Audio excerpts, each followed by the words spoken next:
Get started here in a sec. Unless a couple of more people come here in the next minute or two, Sarjane, maybe I'll ask you to join one of these tables because a couple of the things we'll do are like group-based table discussions. So you can kind of choose this table or that table, and we'll have some sort of table-based conversations so that will work better if you're not. So maybe I'll give people about 2 or 3 more minutes to wander. It's 6:04 right now. Okay. Somebody's at the back door.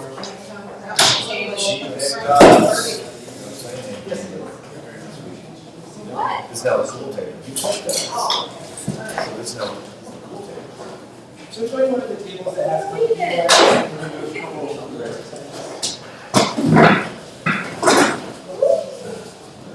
Mind if I join you here? I'm Luke. Luke for presentation. And you all? I'm happy.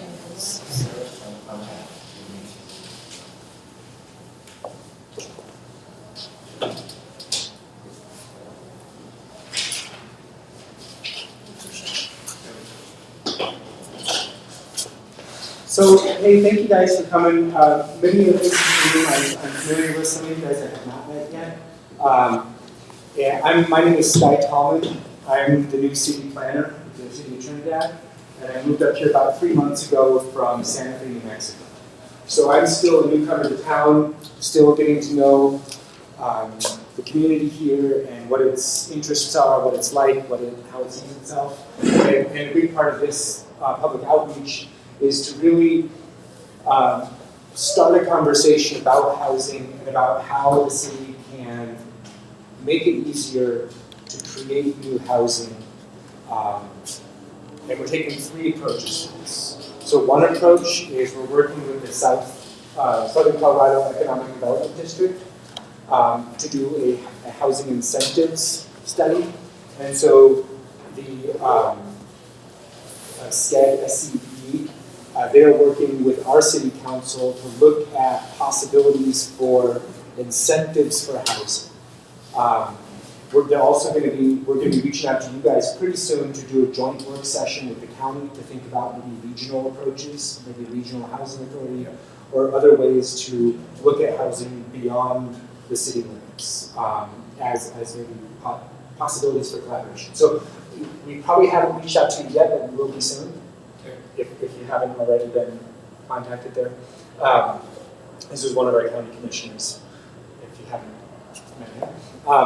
And the other thing we're doing is we've just contracted with another consultant to do a housing needs assessment, because right now we don't really have good data to give to developers or to work off of ourselves that says what is it that we need.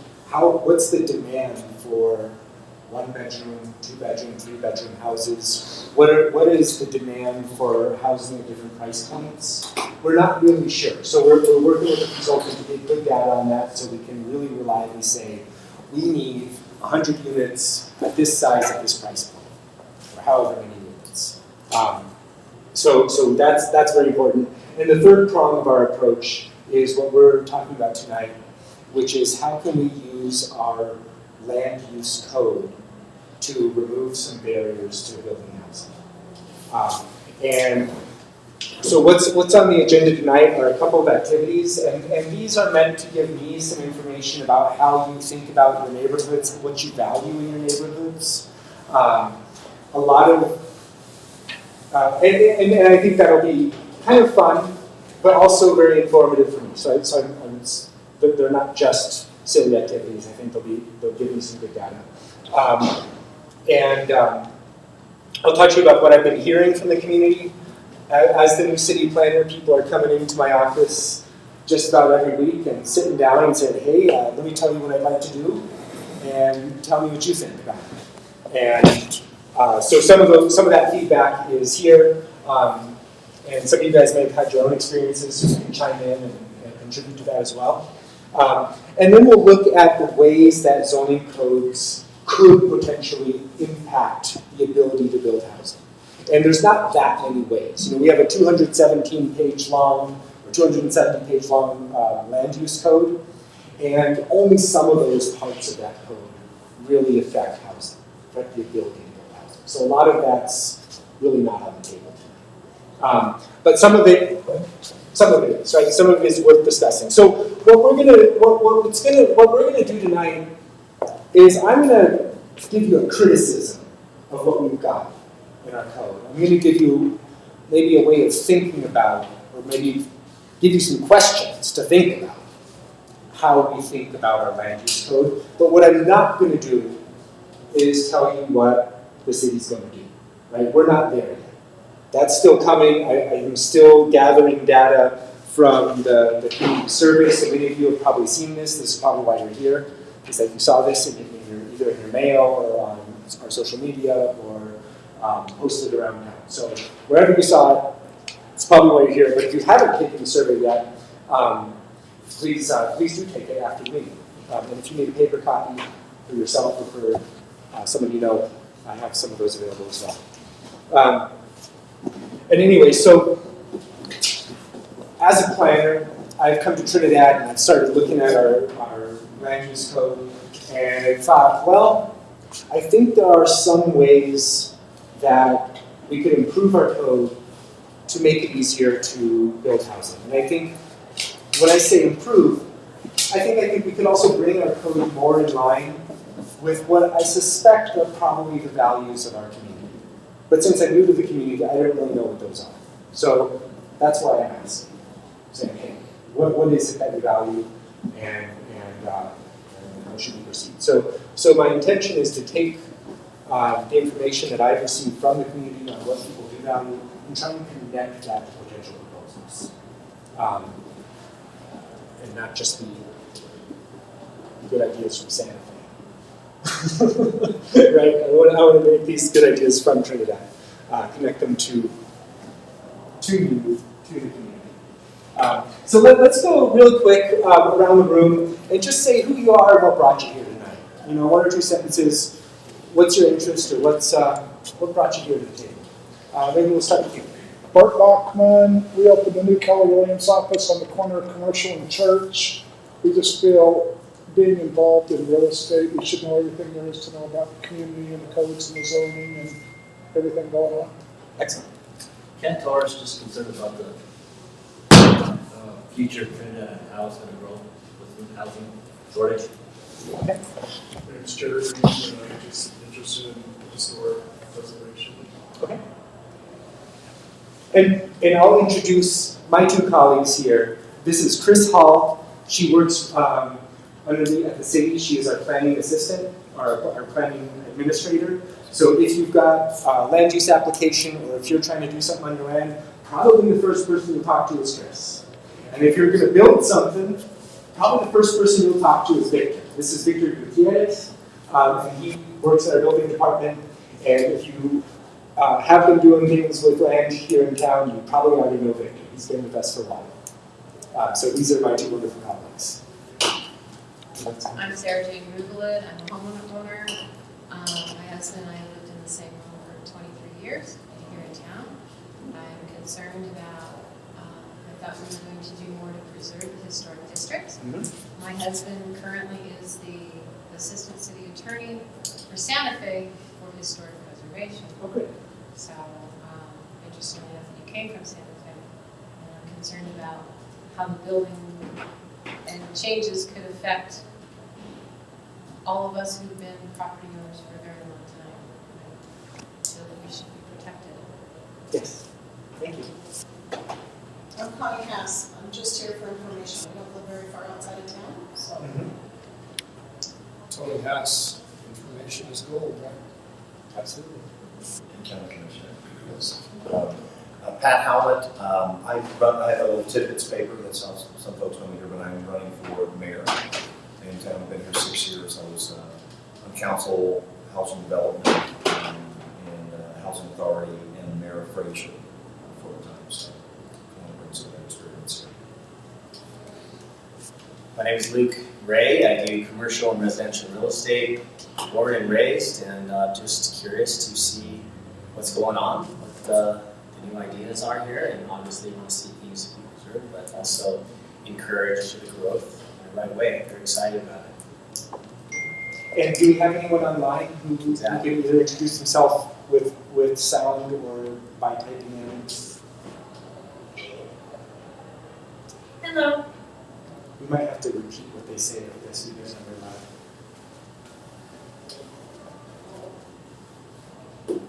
John, go ahead.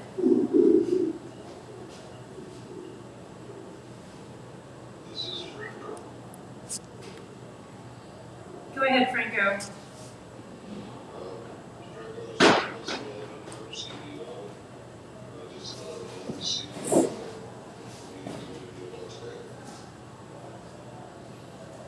Very good. This is Franco Argueta, and he's, I can't remember the name of his company. Southwest Development. So he does some development work in town. And who else is that all who's online? Or? And I thought John Morris was on here.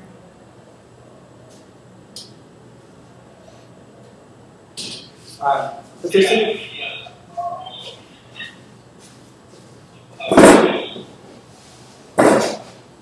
John Norris? John Norris, if that's John Norris, he's one of our Planning, Zoning, and Variance Commission members. And that's probably why he's interested. And the Planning, Zoning, and Variance Commission, just to kind of give you a sense of who they are and where they fit into the picture. After this meeting and then tomorrow, there's going to be some meetings, same meeting really, just hopefully give different people an opportunity to attend if they have something to say. Then I'm going to put together some analytics based on the survey. I'm going to put together maybe a booklet for Planning and Zoning Commission so that they can start the process of thinking about, understanding the issues and thinking about how to solve them. And so really our first line of strategies and proposals is going to come from Planning and Zoning Commission. And I'm going to work with them to hopefully develop those into very strong ideas and then bring those to City Council. And City Council ultimately makes any final decision on what changes could happen. So the process will probably be slow, as you've experienced with other cities, I'm sure. City processes are a little slower than we imagine. But the ball is starting to roll, and so we're starting this process now. Anyone else online? No. Okay, great. So we got 2 people online. We'll try to include them as best we can, and sometimes that's a little difficult. Just we're not used to it, so we'll just try to be considerate and include them in the conversation. When we look at zoning and land use, what is zoning, right? It divides the city. This is our zoning map, what it looks like. It divides the city into different zones, and in each zone you're allowed to do different things on your land. And why do cities regulate land use in this way? I mean, one of the most important reasons is because nobody should have to live next to a chemical plant. And nobody should have to live next to something that could harm their health or wealth or well-being. And so really to protect people from nuisances and hazards is one of the big reasons. Another thing we want to use it for is a tool for economic development. Zoning can guide and either boost or restrict or hurt or harm economic development, but it's definitely, the intention of it is to help grow and support a healthy economy. Another reason we do zoning is to protect natural, historical, and cultural resources. We want to maybe work with the county to help protect some of our natural open land outside of the city, and we want to work within the city to protect our historic resources, our cultural resources, keep our water clean, make our river accessible. There's all kinds of things that zoning does. And I think one of the things that we'll probably focus on a little bit more today, which kind of covers back over all these other ones, is our values. So zoning is above all else really an expression of what the city values in terms of how it sees itself and what it wants. So values are critical. A lot of those are aesthetic values. So I'm going to ask you to join either one of these tables because we're going to do a couple activities that are kind of table-based conversations. Those of you online, you can kind of maybe face the camera to the table, and they could participate as best they can here. So there are some scraps of paper in the middle of your table, and some pens and markers and stuff. And I want to start with what I'm going to call what is a livable neighborhood. You guys about the county, you can treat this how you like, right? But within a 10-minute walk from your home, what are the amenities that you have? What amenities would you like to have? So it's even out in the county, maybe you don't have that much, you're far away from a lot of things, but what is it that you have that you like, that makes you like your neighborhood, and what is it that maybe your neighborhood could use as an addition? What are amenities? Amenities are these things. I posted some little category around on the wall. They're like places to meet or talk with your neighbors. Where is it where you happen to bump into your neighbors? It could be gathering places. They could be shops or restaurants. Or actually, I'm going to change one of the instructions I gave you. Don't use the scraps of paper, use the sticky notes. Put one amenity on each sticky note. But what is it that you like? What is it that you'd like to have? Amenities could also be things that maybe we don't always think about, like street lights or benches, places to sit, a trail that goes along the river, a trail that goes out into nature.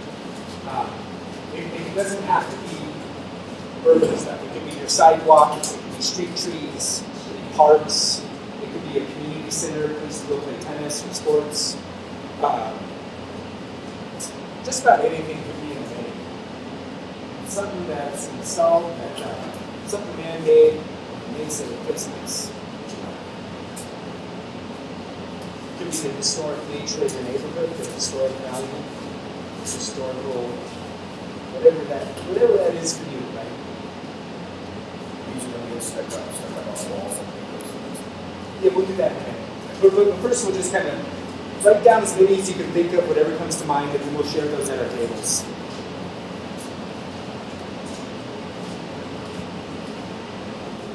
We've got two that are really similar. You can put them on the same sticky. If they're kind of different, what we're going to do in a minute is kind of put them on the wall. And I'm going to collect those and kind of take note of what it is that you value about where you live. You guys on the online, you can just kind of plug in the chat. What are some of the amenities you like?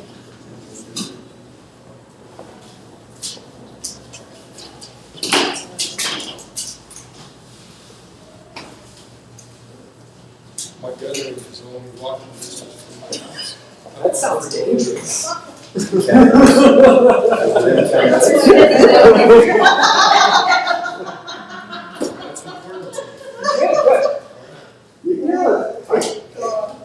And that may not be a place where I would go on the weekend, but it's probably a place where you eat.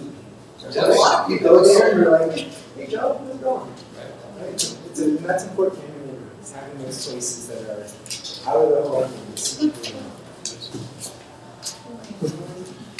Posted here or something. So share with your table. What came to mind? What you jot down? See if there's anything in common or anything you can think of. Trails, shops, recreation, restaurants, various services. What about yourself? What do you live near? What I live near, 10 minutes. yeah, there's parks, very walkable. Parks. Not far. So it's Central Parks are such a weird. What don't you have in your neighborhood that you wish you had? More green space More green space? and better maintained. More maintenance. That is the eternal We had a challenge of meeting cities. 15 years ago with the city, and they were going to redo the islands on Colorado Avenue and Alton. New curbs and gutters, sprinkler system, they had a grant for it. Never saw it. And they paid up to the top of the curbs. It's just That really- actually came up in the last meeting too. I need to slow it down. And they cut down all the trees on Commercial Street. We're the only town in the world that cuts every tree out. I've never seen a place like What was the history of the commercial street trees? Why did that happen? that. I don't know, somebody decided one day, oh, they didn't want it. Well, I'm sure they had a I reason. thought somebody said that there was a couple of more diseases. All of them? Couple, no, I said a couple. I just said, somebody said a couple. So I think one of the primary reasons was that the plumbing that ran down through there was getting in bad shape, and the tree roots were going into the clay tile. There are cities that are hundreds of years old and still have their trees. They redo their sidewalks around their trees. Right. Like Santa Fe. Why can't we do that? Well, the answer may be that it could, but it needs that political willpower to make it happen. Like, oh, Maybe the trees it's on going to East be, Coast. maybe it takes some money, maybe it takes some financial investment to make it happen. I'm not sure. So I don't know what the barrier is there, but yeah, that would make a neighborhood nice, right? Trees are economic development. Making the place different shade. It's cooling. Yeah. I mean, they really do. They do. You know, they're worse than air conditioners. So, cool. So let me. I'll kind of go back and forth. What are some of the? What else did you get? How about take your sticky notes and kind of put them where you think they fit? Natural things, that'd be like trees or parks or trails. Places to meet. This could overlap a little bit with things to do. But yeah, places to meet, if that's kind of the primary purpose. Other, I couldn't think of all the categories. Outdoor improvements, that could be like street trees or benches or stuff like that. Places to shop or visit, I think that's pretty self-explanatory. Or things to do, that could be like a tennis court or football field or something. Things to do, right? Something for kids. So just kind of take your sticky notes and put them where you think they belong, and then that'll kind of categorize them. I'll kind of look around and see what we got.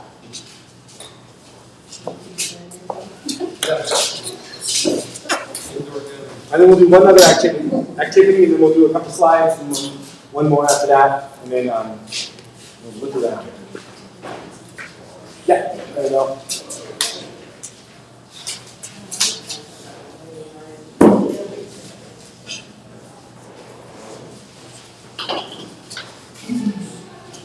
And Victor, would you just write down anything that people are online are saying? Already did. Oh, you already did? Yeah, I got them. Cool, thank you. Or you can cut and paste it into a document or something. I'm going to kind of look around and see what people are saying. Oh, actually, it's really popular.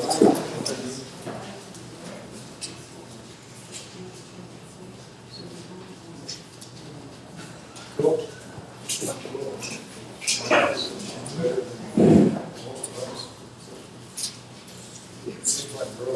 Restaurants is one, yeah. A local grocery store. Various services, okay.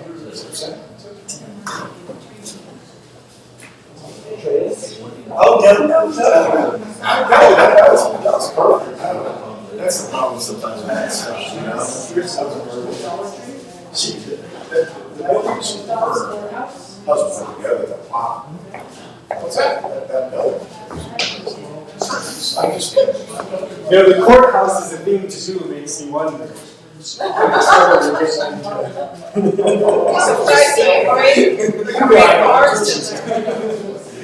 Yeah, absolutely. No, our courthouse serves a lot of purposes. So, yeah. It's also got some great pictures. I did a sewer this one. Oh, cool. I would love to do that. Back in 22. Oh, nice. And we have one senator, 2 representatives, 3 representatives, staying on that tour, so.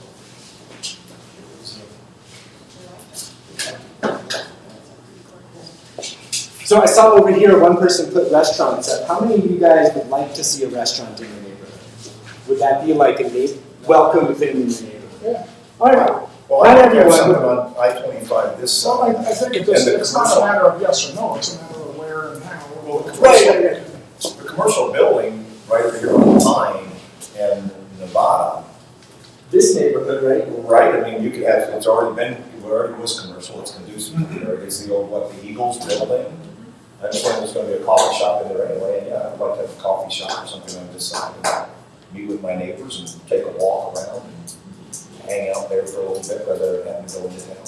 years ago. It's already consistent. So- Interesting concept someone put up here was green belts. That's this sort of concept, as long as we're using the same term in the same way, of protecting outside the city's the city boundaries, making a buffer, maybe 2, 3, 4 miles, and saying that basically there wouldn't be any development outside the city limits for a couple of miles, and then you could develop. And I also meant like in planned developments, not just watching the densities Okay. and what you're doing. Yeah. So Boulder was kind of one of the first communities in this country to do that. It's a really popular idea in sort of the more British part of the world. To have green belts around cities. Like, you couldn't do that in the Commonwealth for a long time. But in the US, I think Boulder was one of the first. And what the idea is that suburbs would then bounce over this green belt, and then they'd be more of their own self-contained places. They kind of exist for their own sake. Prevents urban sprawl. Yeah, so it didn't quite work in that way, but that's the theory. Neighborhood parks, coffee shops, restaurants, benches, rest areas, that's really important, especially in a community that's getting older. People who want to go take a walk, they want to have a place to sit, and so do everyone else by now. Music venues, riverwalk, restaurants, place to shop, soup kitchen, nice. Local grocery store, various services, trees and benches, trees, green spaces, trails, sidewalks, streets, signs. Yeah, we could probably put better signage, huh? And over here we got thrift store, Safeway, Dollar Tree, shops and restaurants. And we got library, courthouse, shops, recreation, city hall, and post office. Cool. Any comments on that, or we'll move on? All right. So now we've got some maps on each table. You can use your own, or you can share with somebody next to you. And I want you to trace your favorite 3 places to walk. Just kind of trace your route. When you go take a walk in Trinidad through a neighborhood, probably all of us walk up and down the river walk. Let's kind of leave that out, because that's not really a neighborhood type of walk. So neighborhood type walks. Where are your 3 favorite places to go take a walk?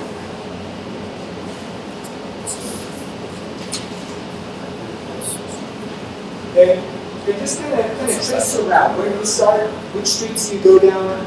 Which streets do you avoid?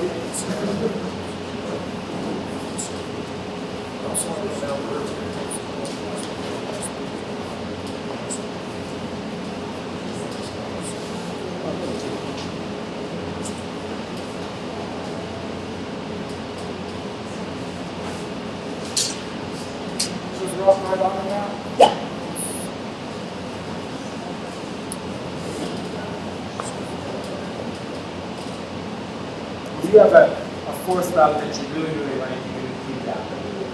The top 3.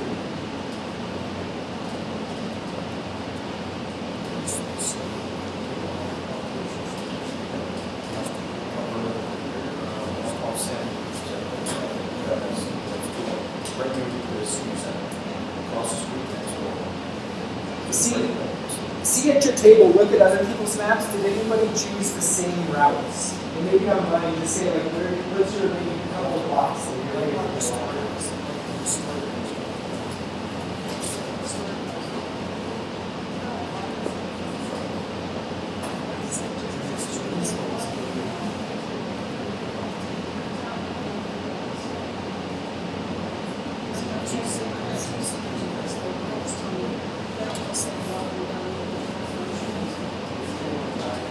See if you guys chose any of the same places or different ideas. Do you overlap?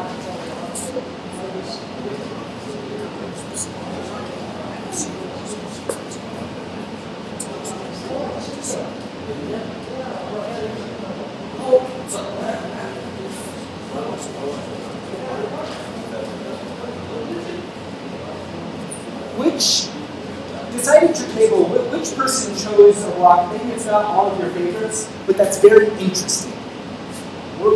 Choose one route, one of the people at your table's route that's an interesting walk. I like this. I walk a lot, but I like walking Colorado, right here. So just choose one interesting one, and then what I want you to do is just take a mental walk along that route and think about what makes it interesting. And maybe a little different than what you do, but what makes that route list? And just make sure you're thinking about the same little strategy so that you compare notes. Otherwise, it might not compare. But what makes that walk interesting? So on one of these papers, just jot down a list of what characteristics does that make. Choose one block that that you all know, that you're all familiar with, that you think is interesting. What makes that block interesting? A couple of blocks.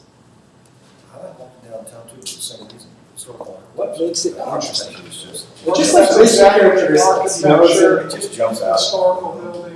Yeah, I mean those kinds of things. Historical buildings, sidewalks. But some of these things aren't things that are 1800s and early 1900s. There's some really cool buildings. Another thing you can think about is 50s and 60s. probably the walks you chose feel safe. So you can think about what is it about that particular couple of blocks that make it feel safe. The shooting range, right? People will shoot at guys more often than they shoot picnics.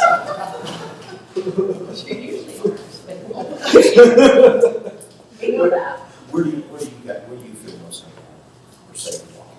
I used to walk all over town. Where? I go from my house down, Central Park and back. Okay. I don't get what you're saying. But Do you live more of course? I live in Alpha and Kansas. Okay. Yeah. Be a nice walk. That's an interesting comment. You used to walk all over town, but now you have more limited range. I don't feel safe. So, what's changed that makes you feel less safe? Homeless people, Okay. everywhere, they approach you at any time of day or night, even when you're in a Safeway, or even when you're trying to get gas. I was trying this afternoon, and it doesn't make you feel safe. There's been a lot of violence. There Sure. has been, a stabbing at Walmart. Somebody's just And loading their car. And if you think about those places where you do feel safe, what do they have? What do they have that makes them kind of People I know. That Okay. if I got into trouble, I could go to. So people, Or people on the street, people live on the streets. people in the houses, people. Okay. Another thing is too, the Route 2 I have now doesn't have dogs running loose on it usually. Okay, yeah, that's kind of annoying. So, When I was on the Mount Carmel board, Felix Lopez put together a group of high school students to come in and tell us, how can we improve the city? What's your wish list? And what are your concerns? And there were 8 female students there, and all of them said, we can't walk out downtown Commercial Street any longer. They're after 4 o'clock, they're done, they're not walking anywhere. Right. So that's a huge concern, safety is. Right, and so some parts of safety don't have anything to do with land use. Right? Some parts of making a place feel safer have more to do with maybe policing or social safety net, or how we take care of people. And some parts of it actually do relate to land use. So if we have pedestrian level street lights, that can have an effect on the sense of safety. One concept that's fairly well accepted, was really popularized in the 70s, was this idea that eyes on the street make a street safer. So if you're alone in a dark alley, clearly that's not a great way to feel safe. But if wherever you are, there's people looking out the windows, there's people walking on the street, you're not completely alone, then there's a certain added element of safety that comes from a neighborhood or a street that's got other people, even if they're all strangers. So looking at how could we make land use that makes our places where people go, and not empty. How can we make, not every street, right? But how can we make some streets, design them in a way that people use them a little bit more, or that people are a little bit, maybe their windows are a little bit closer to the street, so you know that you're not invisible, you know that you're seen. I think encouraging business owners and shop owners to have certain hours, because there's so many times, so many people are closed. And I go through Estes Park, I go through Idaho Right. Springs. And that comes with their success. It You know, involves- so as they're more successful, then there's more of them and they stay open longer, right? If they're struggling, then you have these weird hours, you know, so I think, my guess would be some of the business in Trinidad are That's struggling. gotten better even just. I'm curious what And it probably says. COVID hasn't helped, you know. All the comments about the safety, I'm curious, what do you think, if you look at a 10-year period, do you think the last year is the same, better, or worse? Is it worse in the last year than over a 10-year period? So this happened 2 years ago, and if you talk to those young people, they still don't want to be out there after 4 o'clock. I'm just, because I walk all over all day and night, so I just don't, well, I guess I'm new, but I don't get. Also, and also, You're also not a female. a man's experience is gonna be different. You know, exactly, that kind of. Yeah. Although I can tell you that, No. doesn't, you don't want me to No. tell. He wasn't gonna say No, no. let him tell. It doesn't matter how big you are.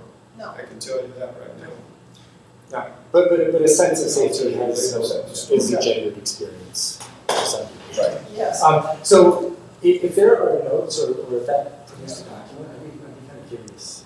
Okay. We should have- I'll bet Felix has it. So I want to just go through some of the stuff I've been hearing. And this kind of relates to like the bigger picture of, you know, whether or not there's a problem, what are we trying to solve, what are some of the criticisms just coming in from folks in the community, right? So one thing I've heard is, hey, I want to build a duplex where there used to be an apartment, but it's in low-density residential zoning, and it's not possible because we have these narrow frontages, and there's not enough of the lot line along the street to be able to build there. And duplexes are not allowed in low-density residential, even though there are duplexes all over low-density residential neighborhoods existing. You can't build a new one. Another thing is, I want to build a garage before I build my house to have a place to store my tools and equipment while I build my house, but you can't because a garage is an accessory structure and you have to build your primary structure before your accessory structure. So that would not really affect a well-capitalized developer, but that will affect a small mom and pop trying to build their own house. That Right. usually goes well, I've been in a lot of places.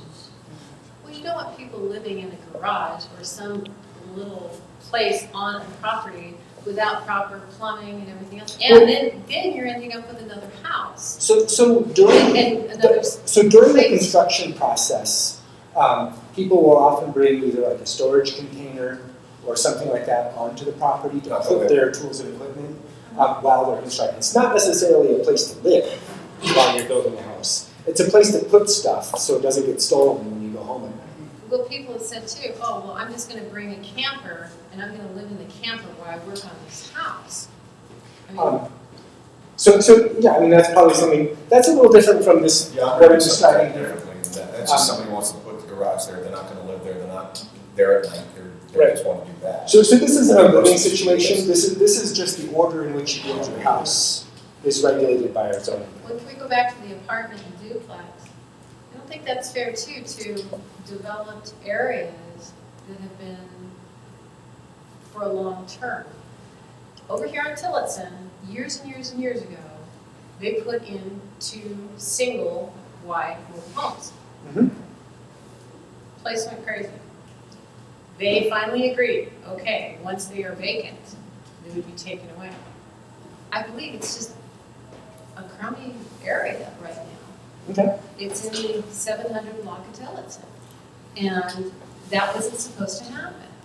And then they weren't supposed to bring those type of structures in. Mhm. And I don't think it's fair if you have a really nice house and you've been paying nice taxes for years on it, to all of a sudden have something like that that's gonna depreciate your value. 700 block Well- what?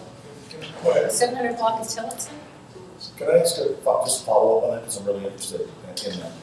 The first thing is, there's an apartment building already there. There was. So historically, there was an apartment building there, already higher density.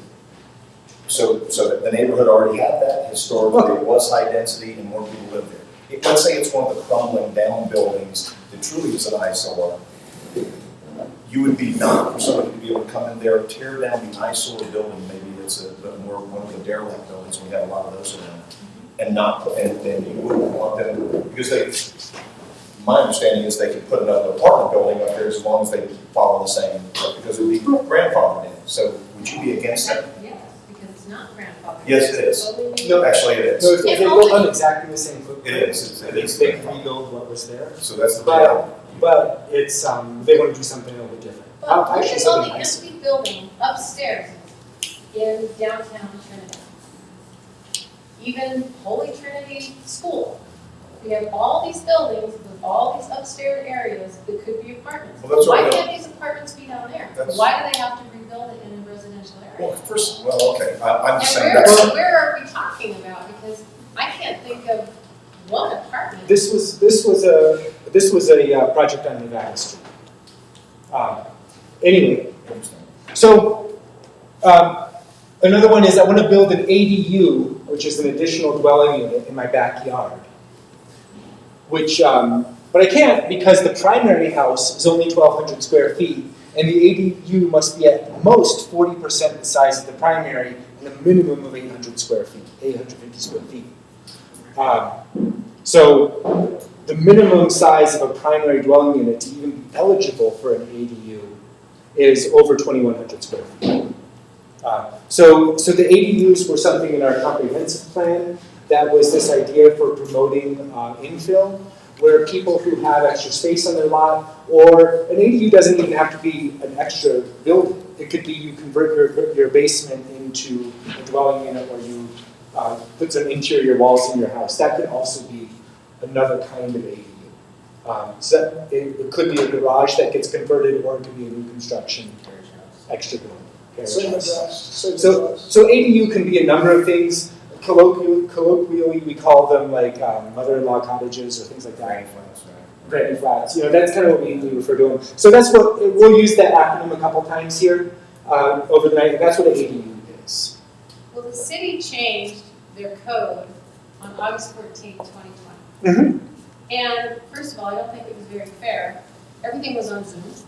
The library was closed. There wasn't any public notice saying that they were doing this. Mm-hmm.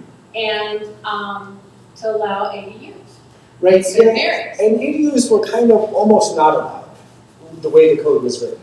Right, so very few properties are eligible to actually build. So it was sort of an ordinance that was written with the intention of allowing for infill, because that is one of the things that's expressed in our comprehensive plan in a number of places. But I don't think it really succeeded in promoting that. You know, it's also a way for people, people who own a single-family home to do some economic development. You know, to build something that brings in a little extra income. The motivation for an ADU could be really varied. You know, one reason why you want to build an ADU could be because you're getting old and your house is 100 years old and it hurts your knees to go up and down the stairs all the time.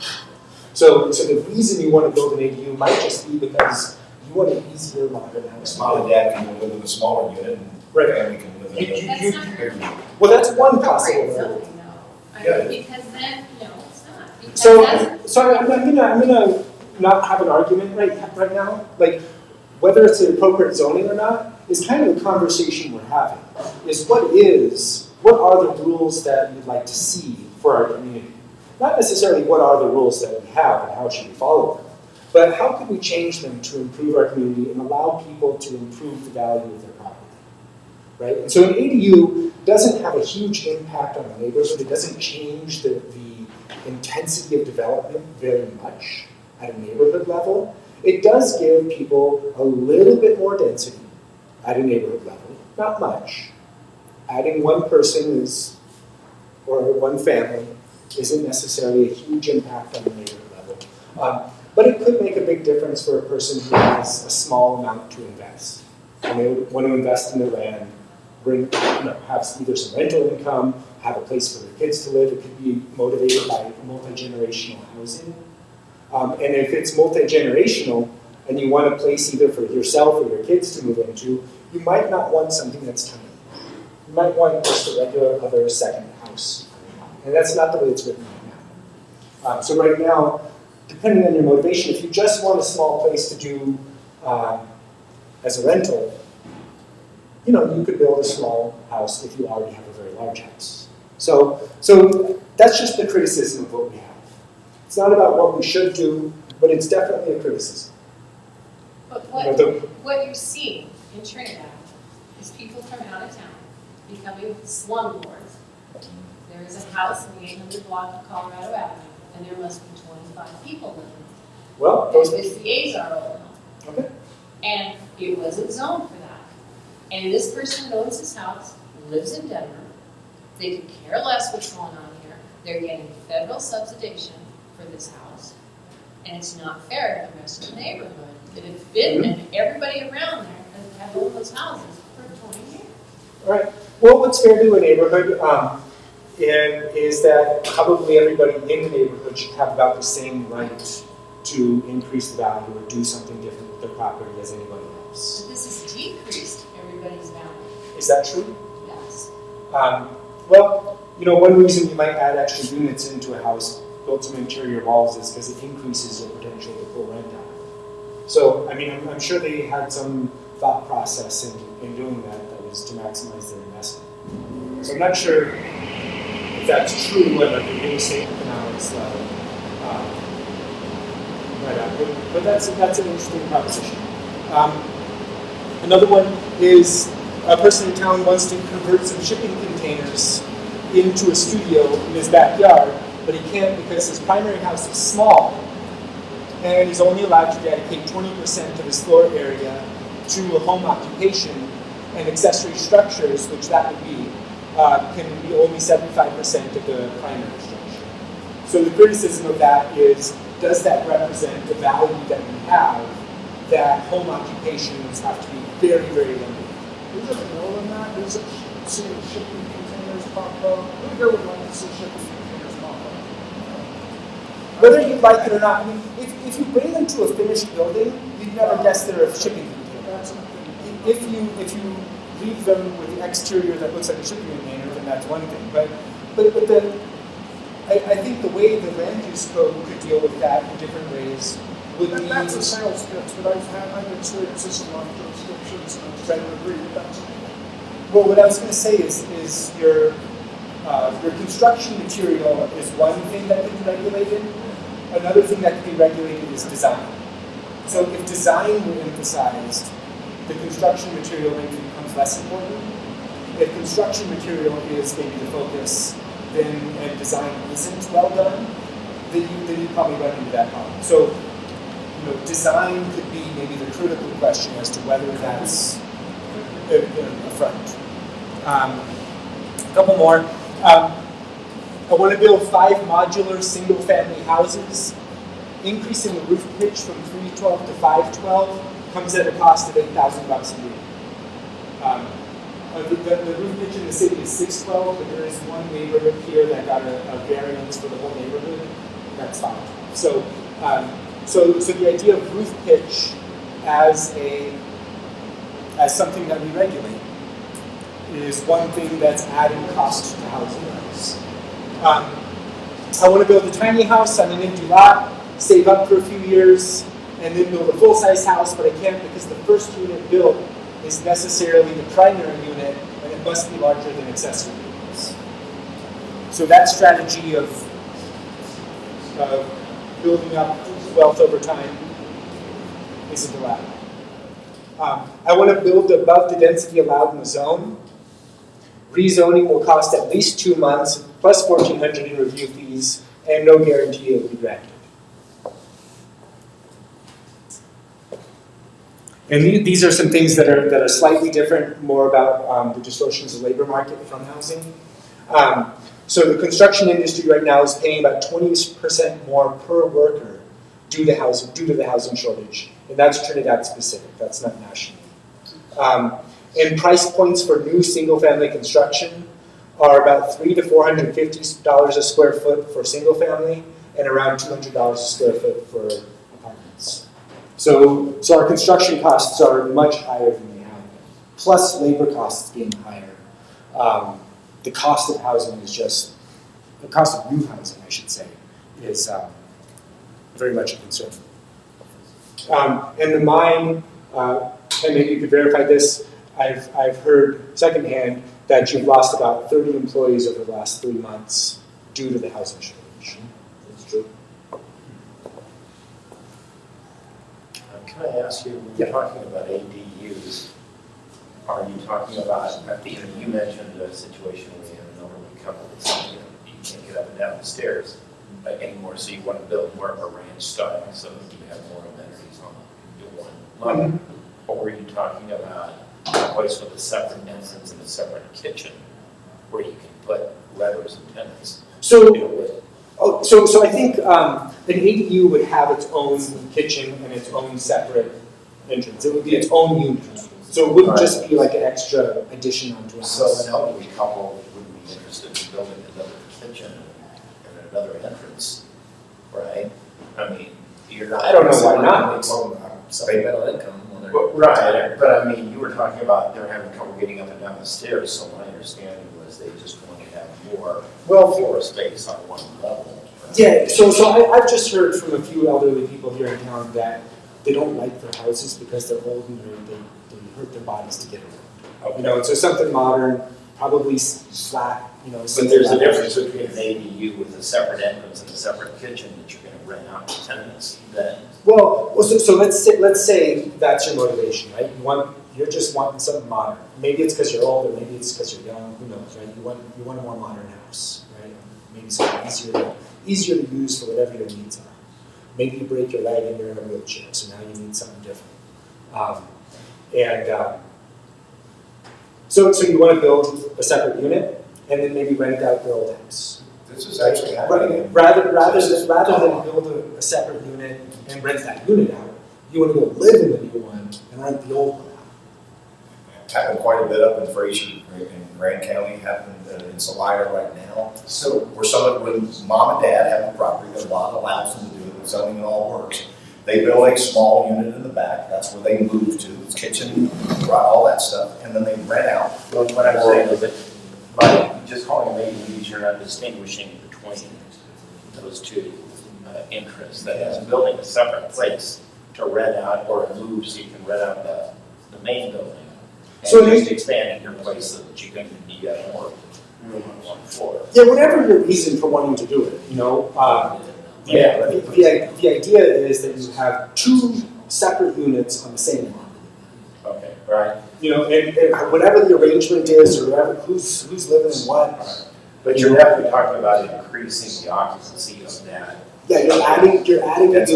You're adding, you know, so it could be another individual or another family, but a separate, you know, someone living in their own place. Okay, all right. Well, I just don't think there's going to be as much sympathy for that as an older couple that just wants more floor space on one. Well, on a regulatory level, you can't say old people can do this, but young people can't. You know, on a regulatory level, it's what anybody can do with their land. But you can distinguish between somebody just expanding the footprint of their house and building another dwelling unit. You can distinguish between that. Well, that's what I'm distinguishing. One of those is not an ADU, and one of those is an One's ADU. just remodeling. ADU is an addition. Okay, but I mean, It's not. I just wanted that distinction to be clear. And they already exist in town. Yeah, they're all over the place. These things. Yeah, they do. If- Like Colorado, or is Colorado, is an old place, it's 7 units in there. Yeah, there's a lot of places that have more than one family living in them, even though they have the appearance or maybe the original intent was a single family house. So that's actually fairly common. I'll have a few pictures. I'll show you a couple examples of what that might look like going forward. Again, you have all this empty space downtown where you can have a park. Yeah. Yeah, so And all these when we think about the housing market, I mean, we counted 15 buildings just the other day walking through town, made in commercial. yeah, Huge area. there Why are, can't you expand that? well, the U is the interesting question, right? The city doesn't own those places. They're privately owned, and they're waiting for somebody to, you know, feel like it's worth their time and money to do something with them. But why not encourage that Oh, yeah. building instead of this? Well, we're trying. I think the approach is not to say there's one solution. Downtown, I think you're right, absolutely should be activated. It would be more vibrant, it would be more successful. You would have more of a buzz if we could activate all those units downtown. That would definitely be in the public interest. Doing that, getting that to happen, it means that the owners of those buildings have to want to do it. They have to find access to capital. They have to figure out how to do that. Right? That's not a public project. But what you're proposing isn't fair to current landowners. Well, I'm not sure if it's fair or not fair. I'm not sure if that's We bought an absolute truth. not with the intention of seeing that happen. Well, you know, I think if you came here in 1870 on the railroad and you were part of building some of these beautiful buildings downtown, what you would have imagined for the year 2020 would probably be absolutely nothing like what we have. Well, one of the things people brought in, you know, If I- the one of the attention things that people is- have and how cities evolve and grow, you know, those dreams change and evolve bit by bit over time. just to be clear, you're not proposing anything, though. Not really, no. Yeah, I'm just it's a saying, these are the process. questions to It's a ask, process. and these are the criticisms we can have of what we have. And I don't think there's an absolute truth value that a neighborhood is finished, right? I don't think there's any neighborhood that's finished for all of time. Right? All neighborhoods grow and evolve, things change, fortunes go up, fortunes go down, people invest, people try to improve their property. They usually don't change dramatically direction on what and how they do. You know, you could take if we get 3% population growth per year, we're growing The growth pretty is quickly. there. I agree with the Which growth. means, and 3% population growth means that almost all of the city I 100% experiences agree with that. nothing. I'm just saying it's usually dramatically changed from a Victorian town to tiny homes. Well, Right. I Yeah. think that we They all grow, they grow, Sorry. there's no doubt they grow. We But have sometimes there's a little bit of a preservation of the culture of the town. oh, sure. No, even if we change the zoning code, it depends on growth for one. All change depends on growth, Yeah. right? If we don't grow, nothing changes, no matter what the zoning code But says. just make sure it grows smart. Right. Walk around Kit Carson. Smart growth is definitely a There's tiny concept. homes already found. I'm just. Do you have something to say, saying Ken? it should go smart. Talk about downtown area, Sarah's bringing up about putting apartment complexes down. You know, one issue that I'm. In existing buildings. In existing buildings that are there. You know, when the city invests with, say like the space to create, okay, let's take that as one example. And they use it for some of these artists that want to come to Trinidad to move into based upon their income. I've also noticed some of these apartment complexes down there in Trinidad, downtown area. Can't even, it's like, prices are like in Denver right now. Right. I mean, you can't even afford them. I mean, if you build them, who are they for? And they're income restricted, And- which and is That's my, income restriction. which is gentrification. Exactly. Yeah, I had a daughter that just got out of college, wanted to move, she's working in Hawaii now. But she wanted to see about getting the apartment complex downtown. But now she's working for the mine, she's over income. And even when she was under income, the prices were like $2,000 for a unit. That's Denver. That's what we were paying for her when she was going to college in Denver, close to the campus. I mean, there's got to be some give and take here, and the city and council and the zoning, department. I mean, yes, you buy a piece of property, but it's not make it affordable for young people or elderly couple who want to move downtown closer to a nice setting, affordable. Mhm. And I'm not finding that here in this community right now. Right. Either it's overpriced or under. You're over the income guidelines or under the income guidelines, and it's not fair to the median income base for all area. Right. And there's a problem. But we have plenty of places that we could expand to and do things, but we don't need people having tiny houses in their backyard or ADUs or anything else like that Well, in current residential areas. all right. And you need to protect your neighbors too. So there's one thing we'll look at here, where we would look in a zoning code, right? So one thing that zoning codes regulate is density, which the units for measuring density are dwelling units per acre. That's kind of the language of density is dwelling units per acre. We also regulate dimensional standards, which means if you have a lot, there's only a certain portion of that lot on which you can build. You have setbacks from the front, from the side, from the back. We also regulate the size of lots.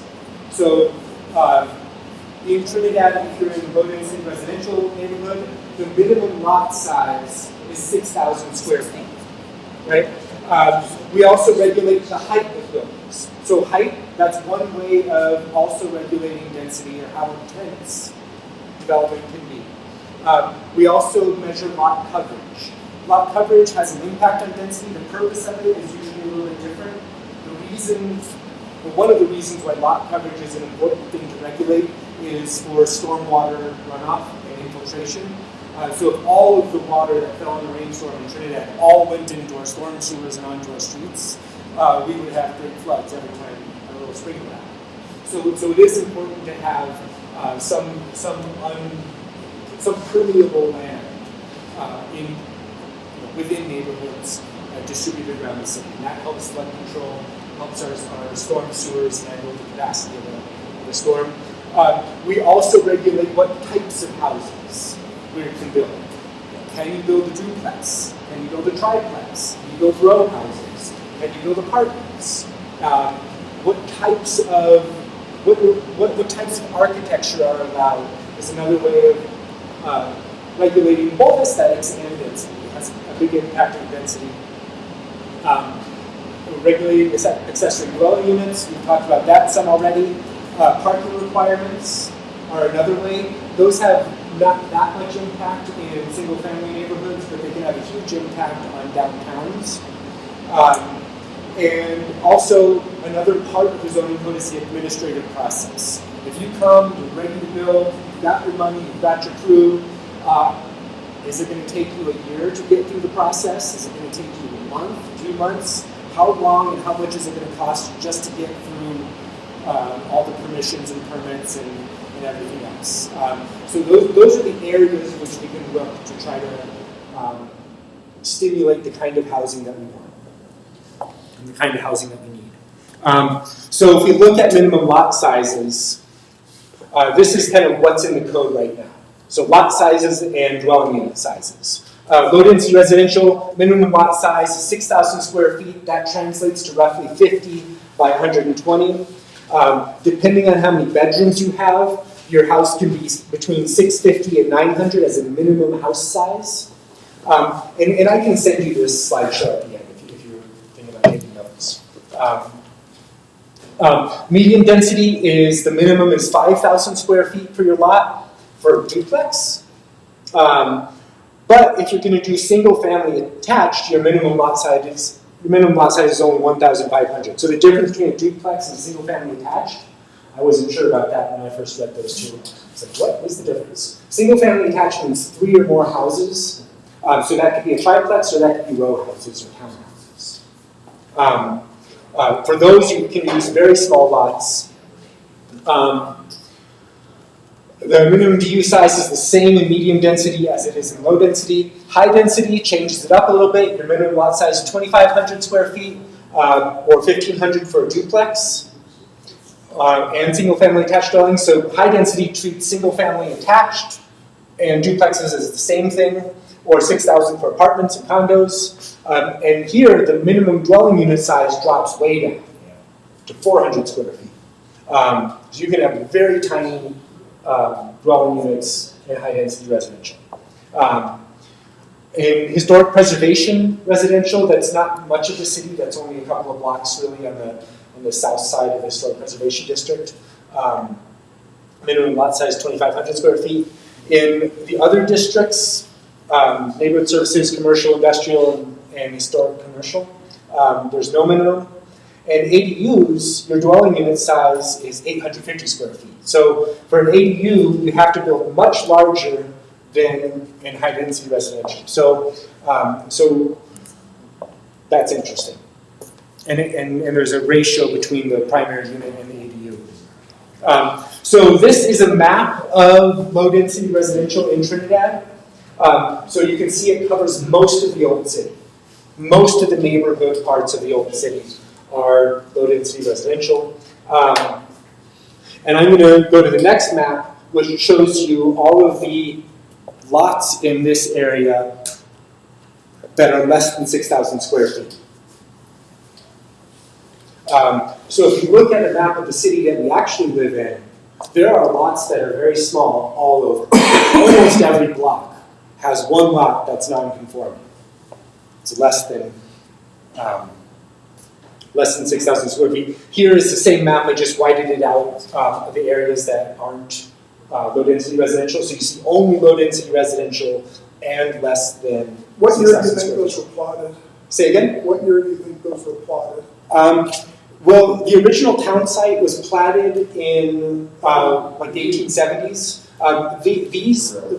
These lots are from the county assessor. So this is the shapefile of lots that the county assessor has. But, yeah. So it's not the original plat. So all I'm saying is these the are the lower- ownership. These are the owner. So these aren't the plats. These are the lots that the county assessor has listed. So that's the data source. County assessor does.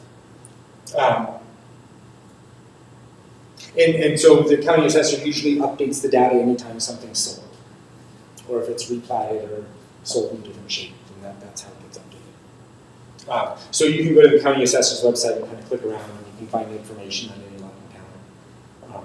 It's actually a pretty good website. So anyway, I think that's kind of interesting. It would be That's most very interesting to know what year they were created to be that size. But Yeah, so many people will have a plot, and so that's what's on this map, are plots. And the plot will actually be 3 or 4 different lots. So a lot of the lots that were created by the railroad to build the town are 25 feet wide and 100 or 150 feet long. But most of our lots, which are different from our plots, are at least 50 feet wide and probably about the same depth. So the modern map, if you look at houses built more recently, they're probably like sitting on lot lines, crossing over a number of different original railroad. yeah, so it's probably not really a good idea to make decisions based on that data. Well, but it does give you a sense of the city that you know from experience, from walking around, from living here. You know what it might look like if we had different lot size requirements. It looks just like what we have. So that's kind of the point. Like if we try to imagine, like, oh, what if we made a smaller lot size requirement as a minimum lot size? What would that look like? Kind of looks like what we know, right? We're not that unfamiliar with it. It would look a little bit different from like a newly platted suburb somewhere else, like Fisher's Peak Reserve or something. That looks distinctly different.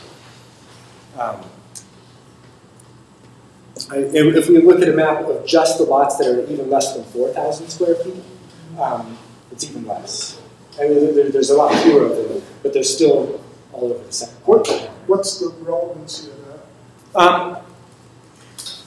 So, I mean, the question here is, if we're going to determine a minimum lot size, what should our thought process be? How should we make that decision? What would be a rational way of saying the minimum lot size should be X? We came up with the number 6,000, but why not 5,000? Or why not 4,000?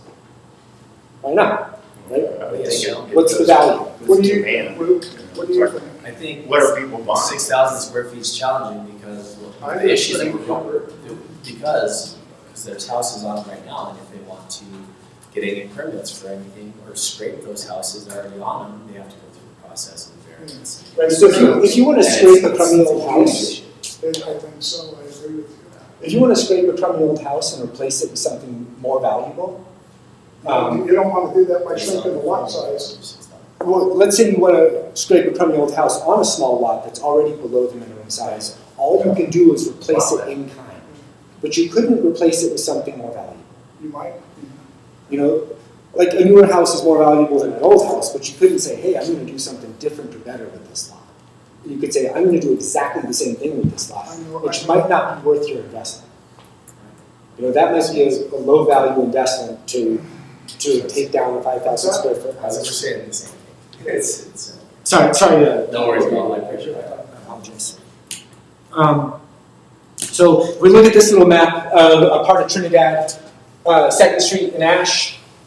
Only one of these blocks, on only one of these blocks are all the lots the minimum size. But even on this block, none of them have a required 50-foot frontage, and only 2 of the houses on this block have the required 50-foot setback. So when we look at the city we know, if we were to say, hey, let's reduce the setback from 25 feet to something else, we already know what that looks like. These are the neighborhoods we're already familiar with. How easy or hard would it be to do all this? I mean, Say again? what would the process be if this did actually happen? What's the this? Smaller lot size, how does it get over the finish line? Well, if city council says the minimum lot size is something else, then that's what it becomes. So ultimately, that's a council decision. They write and rewrite and revise and revisit the code. There would be votes involved in public meetings and whatnot. Yes. Yeah.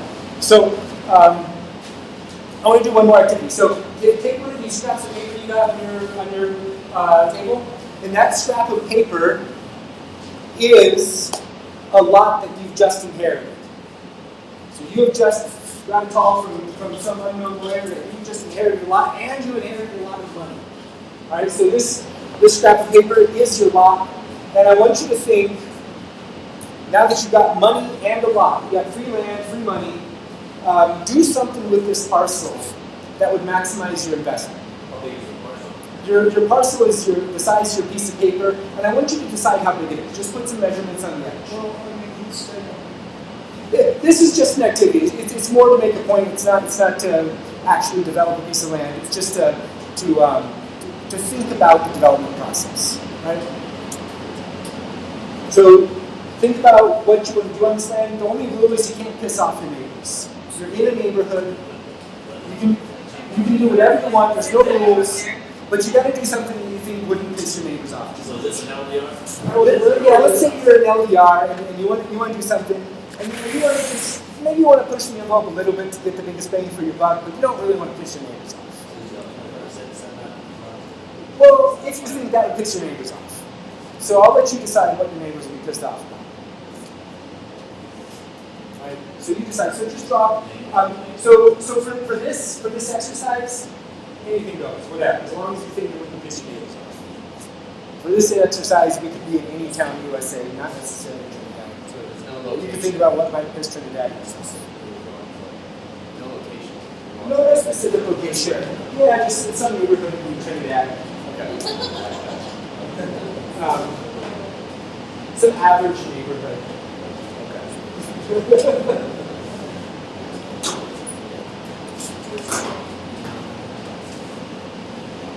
Do whatever you want. Just sketch a little site plan. And just decide what's on it. What are you doing with it? Are you making a cafe? Or is it just housing? Is it 1 unit? Is it 2? Is it 3? What are you going to do? What would be your biggest thing for your buck?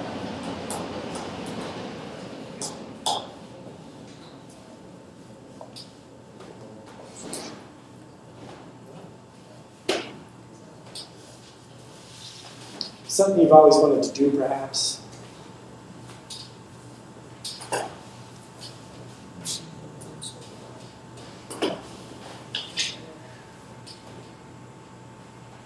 What are they?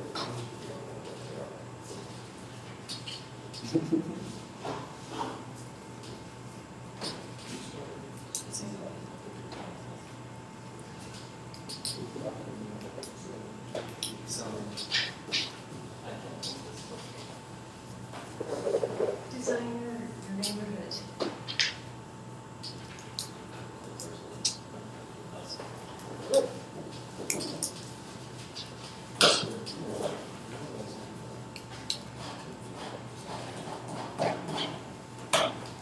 All right, so show the people at your table. If you're not quite done, add the last 2 details, and then show people what you, just explain what it is you think you might do. What would you do?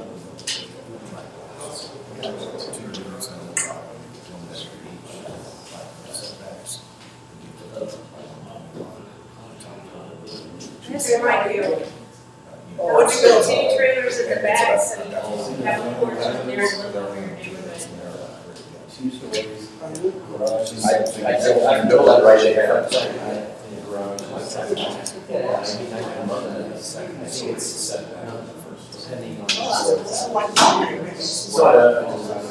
Oh, no, I'm getting a call. I think it's your lawyer.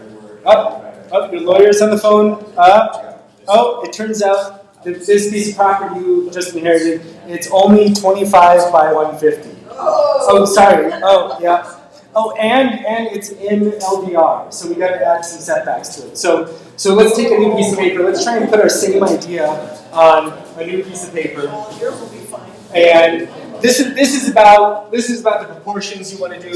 So draw a new lot, ISO narrow shotgun lot. Your building footprint is going to be about 25 feet back. So your building footprint is 15 by 115. That's the envelope. Try and do as close to the same thing as your original idea. Just fit it on a 10-year lot.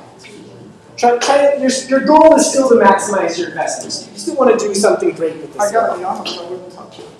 You wouldn't touch it? It just fell in your lap. No. You got money and land. I've had this happen, I wouldn't touch it. It's not real, it's not. Okay, so this guy's just going to leave an eyesore in the neighborhood. A vacant No, I'm not lot. It's gonna going leave to an grow eyesore. weeds. I would say the neighbor wants to buy it so he can increase his lot size. That's exactly what I would do. All right. That's what I would do. I promise you, I've done it. But the neighbors don't want it because it's an eyesore. It's just like this. Someone's for tiny homes up there. Okay, now you kind of sketched a little I'm bit. starting to get this meeting. Well, the tough thing is, It's the not. railroad actually. This is a created all this sales stuff. meeting. No, it's not. Yeah, it's- Well, oh, wow. If the railroads create 25 by 125 I'm just lots. telling you, I would sell it to the neighbor so he can have a larger yard. All right, well, I would start look, looking for man. people. I'm doing this exercise because it kind of shows some of the ways that land use impacts your development decisions. It doesn't really matter if you would sell it to the neighbor, and you Would don't the really county- have to does the county participate. let- no, does the Hey, look, county- man, you don't have to participate, Does the but don't county complain let- about the exercise I'm doing. Does the county let you, do you guys allow merging of lots? That's not the point. That is not the point of this exercise. Well, I'm just. That is not the point of this exercise. And you can resist it and you can fight me, but I don't know what the point is. Yeah, let's move on. So now, add 2 parking spaces. Or add 1 parking space per unit. If you add 1 unit, 1 parking space, a parking space is 10 feet by 20 feet. Is there an alley? No, you gotta add off-street parking. If you built up to the street, you gotta push it back. Then shrink your building a little bit, maybe. That's right. Since my lots of homes is really nice size, Jim, several acres, I don't have this kind of capacity to do this. Oh, man. So the point here is not to sell you tiny homes. The point here is to show you that parking impacts your development costs. In some studies I've read, parking can add 15 to 20% to the end product. So parking is one of these things to consider in enabling housing. Also enabling an urbanistic, like an urbanism downtown. Do we want a downtown full of parking lots, or do we want a downtown full of activity? If we look at a lot with setbacks, and we want to think about maybe the question of an ADU. Let's say we have this lot, our 25-foot setback, our building envelope's about 52% of the lot. We throw down a 1,200 square foot house there. We still have some space left over here. Your next building has to be at least 5 feet away from your first building. So we could have a 40 by 20 space if the lot was just the right shape and size, didn't have too many slopes or whatnot. You could potentially put that down. But if you built a single-story building, you couldn't build an ADU in your backyard here because that's less than the minimum square footage for an ADU. So we have to think, even though this is a common lot size, if you started with an empty lot, you couldn't necessarily build 2 units. If we take the same building footprint and we said, well, let's put 5-foot setbacks all around and not just on the sides, then we go from 52% of our lot that could be developed to 72%. So you have a little bit more possibility for just where you locate things and what you can do. That means you could put a 1,200 square foot house here, 10 feet apart, another 1,200 square foot house or footprint. Right? So that could be one outcome, one possible outcome of what a person could do with a lot if we change just one thing setbacks. When we look at density, thinking about units per acre, we kind of regulate this redundantly through a number of different types of density-related rules. So if we take these 6 blocks here on right next to Kit Carson Park, and we look at this particular lot, that's 0.18 acres, it's 1 dwelling unit, that comes out to 5.5 dwelling units per acre. That's the density of that lot. The lot right next to it is on 0.06 acres. That lot is 16.7 dwelling units per acre, even though it's just one more house on the same block. So how we measure density has an impact on what density means. How do you experience density is probably more on the block level than the parcel level. So we've got a 5.5 next to a 16.5, density just tripled from one house to the next on the same block. If we measure the area of the whole block, that block's 1.7 acres, that's just at the parcel lines. There's 11 different dwelling units on that block. So the block density is not 6.5 dwelling units per acre. That might be one way we experience density. If we measure it slightly differently from the center lines of the street, that same block goes down to 3.75 dwelling units per acre. So how we measure density has a big impact on what it means, on what you can do with a piece of land. So in our code, if you're going to do a PUD, this is how we measure density, more or less. So actually we measure it at the whole project level. So we include the roads and all the infrastructure that you'll add to your PUD in the density calculation. But although it's not written in our code, our convention when we deal with density on an existing block is to measure at the parcel level. Right? So if we measure it slightly differently, just on the blocks, we actually have a great variation in density between one block and the next. So these are kind of color-coded by density. So on this half of the block here, you got 4.2 units per acre. On this half of the block, it's 7.9. Even though on this side, I think, let me go back so we can count the units. So on this side, you have 1, 2, 3, 4, 5, 6 units, and here you have 1, 2, 3, 4. And yet the side on the left is significantly higher density because the alley's not in the center of the block. The alley kind of divides the property lines unevenly. And so this is still a little bit parcel level, but you can see like the experience of walking along this sidewalk and seeing 5 or 6 houses, or on this side of the block seeing 4. It's about the same experience, but the density is quite different. Yeah. So if we look at this by the group of blocks, if we just measure all those blocks together, put them in one box from the center lines of the street, then we've got 82 dwelling units, 18 acres, and our density is actually fairly low, about 4.5 dwelling units per acre. This is how we would measure PUD, sort of at the whole project level, but it's not really how we measure density at the neighborhood. So right now, we don't define how we measure density in our code, so that's something we should define. We should define what density means. However we define it, it should be defined. And so, depending on how we measure it, our lowest measurement here was 3.75. Our highest measurement here on the same set of blocks was 16.7. What is the density of this neighborhood? What is it? Right? How dense is this? I mean, that should be a question we can answer. The experience of density, these 2 blocks, one picture was taken on a block that has 3 times the density of the other. You know Trinidad, so I'm sure you know the answer. But how we experience density is often not that related to actual density. Because the experience from walking from here to here, you don't really feel like you're in a different type of neighborhood. You're just in another block in the street. That's how I feel. But one side you got apartments going up 3 stories, and the other side it's mostly 1 story. But it's a similar feeling at the street Here's two lots. They're exactly the same in terms of how they're developed. If the little blue boxes are our houses. But if we measure density at the, using minimum lot sizes and that kind of measurement, then we get kind of a homogeneous neighborhood.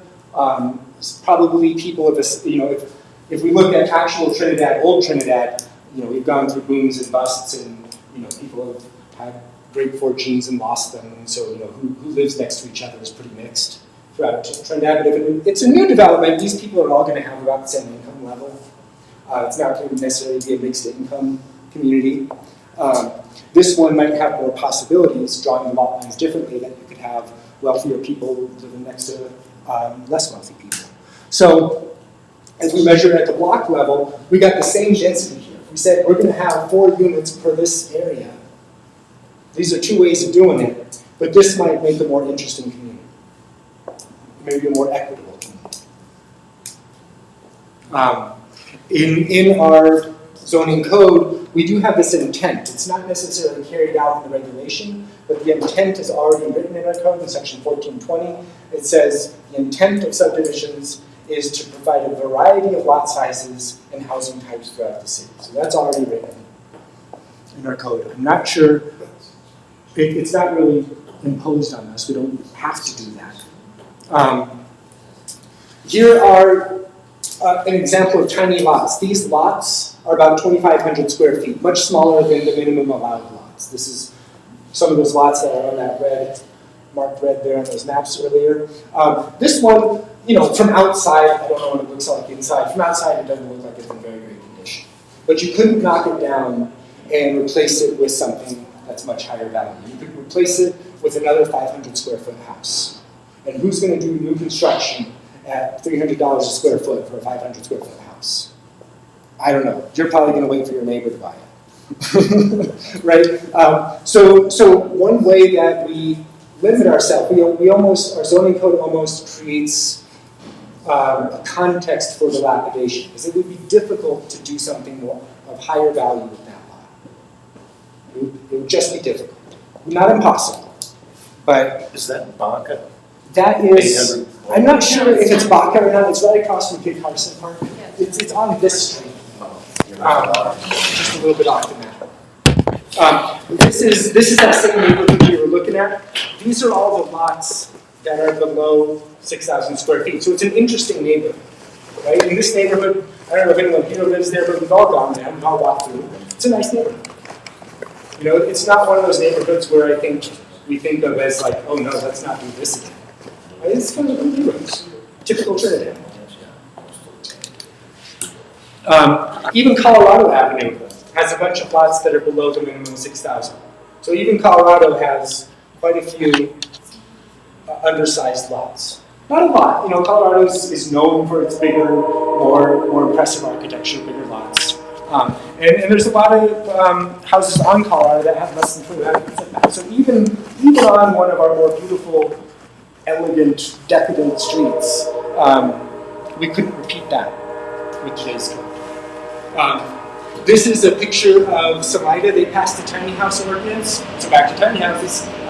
And what people did was they actually didn't build tiny houses, as we think of it. Almost nobody built anything that was less than 800 square feet. So even though it was allowed, what actually happened was things like this. So they allowed people to have 25-foot wide lots, and this is what they built. So I think there's definitely an aesthetic fear that oh no, I don't want things to look ugly.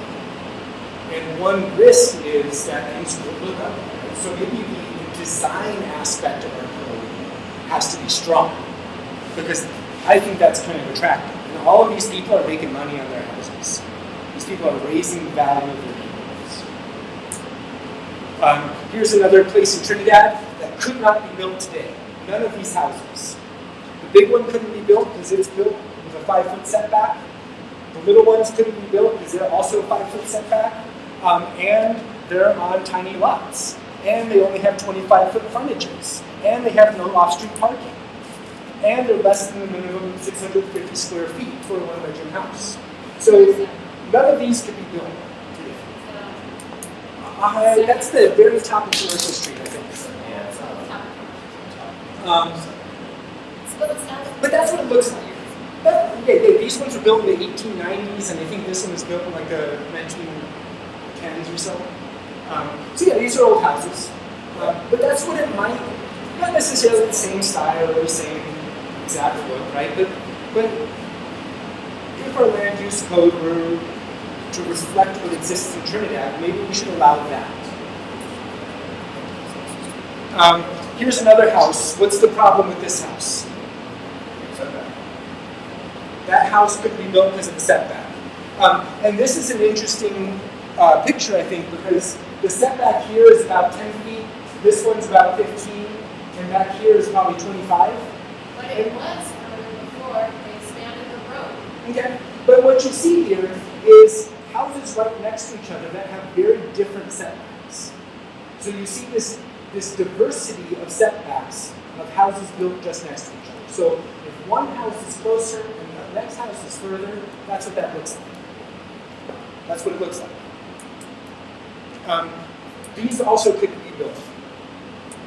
Setback here is about 15, 14 feet. Setback back on that one is about 8 feet. So we're also saying that this kind of development is not what we want to see going forward. This is not what we value in our code. What do you mean we don't? I don't understand. Couldn't do it. You can't do that today. Just because the setbacks are good. Yeah. You could not build a house this close to the street. Again, that road was widened. Is the setback from like the sidewalk? Yeah. To the, okay. Probably. To the porch? Yeah. The sidewalk to the first part of the house that's constructed. So that could be a porch, or that That's could at be least a 50. front door. No, it's not. Well, but, I mean, and those houses are, From the sidewalk. those are nice houses, I don't Yeah, understand. sure. But, Yeah, nice houses. okay, so why couldn't we build something like that just because of the setback? Yeah, totally. We can So- make a, So we don't distinguish between nice houses and ugly houses in how we do our land planning. Right? So well, if we yeah, said when ugly people go houses to have to buy be a further house, back, yeah. and beautiful houses can be further up, like, Sure. I don't know, maybe we could do that. But I would tell you, neither of those houses are like 5 feet from the property line, right? I mean, Well, this one's 8 feet. It's not much more. Which one is? 8 The one further back here, it's it's behind the trees there. You can't quite Craft see Pad that. House, the bungalow with the dormer. again, that road was widened. All right. There were islands in the middle of that street, like they were in front of the Well, courthouse. this is how we experience it today. So this is our experience of a neighborhood that we can walk down today, and we can see these variety of setbacks. It's a diverse neighborhood with different types of arrangements So with the what are street. you asking to do, I guess? I'm asking for ideas. I'm not actually asking to do anything, but I am making a point that there are some ways in which setbacks are one of these extra costs on developers, and it also is a restriction on what you can do with land. Okay. So if you want to develop land, you want to get your biggest bang for the buck, you want to contribute to your community, we're saying that you have to do it in a certain shape and form. And I'm asking the question are those requirements in line with the values of our community? Are those important for us? Okay, but are you Is it suggesting important to make the next house that gets built further back than these? Are you suggesting that people with existing houses ought to be able to build up to, the street line, or ought to be able to approach the setback? I'm asking the question. Right, or What are do you you just talking about a new Sure. neighborhood? No, I'm asking the question. If you're building a new neighborhood, and I think you know what you're getting, if you know what the size of the lots are, Okay.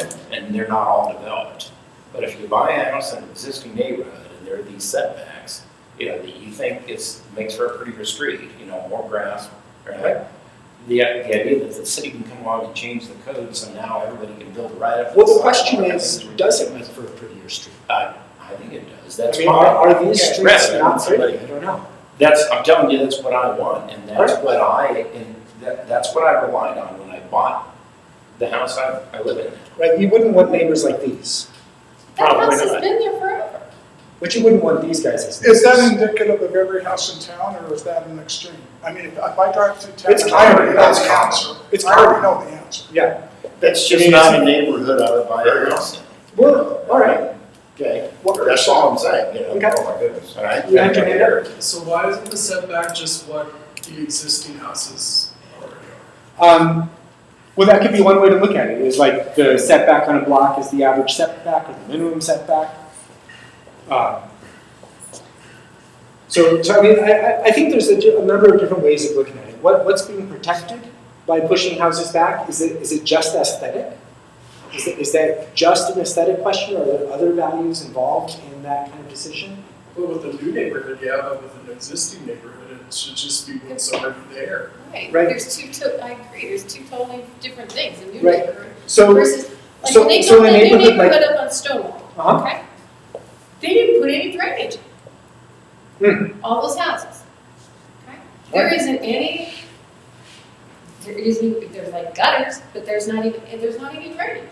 Because they were required to do it, I guess, I don't know. And when we had all the 6 inches of rain, Mhm. those houses were more predominantly flooded than other Hmm. houses.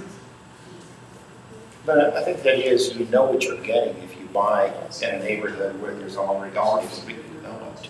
If you get, you buy a neighborhood where there's a vacant lot here, a vacant lot there, and, they're different sizes. Right. You don't know what's gonna go there, but that's a chance you take. Sure. So, Or if you buy I a mean, house, so if you're suggesting we change the zoning in existing neighborhoods, long-standing neighborhoods, so people can build up the sidewalk, I'm 100% opposed to that. 100% opposed. all right. Yeah. All right.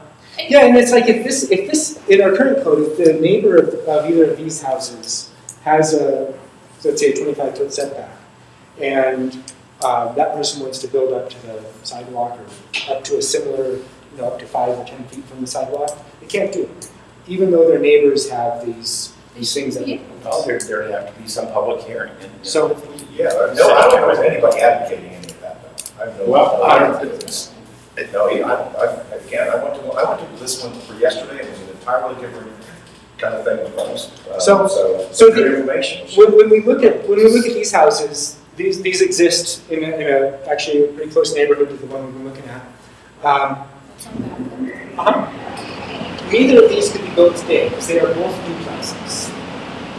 This was built in the 60s. This one was built in the 60s. Right. This one is an older house, but they're both The others were duplexes. maybe around. They're both duplexes. So when we think about duplex, probably the image that comes to mind looks a little bit more like this.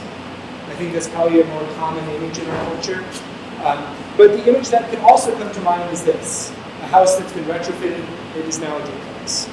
Right? So what a duplex looks like is actually fairly diverse. And so again, it's maybe more about our aesthetic response to a duplex. It has probably more to do with design than with if there's 1 or 2 units inside a house.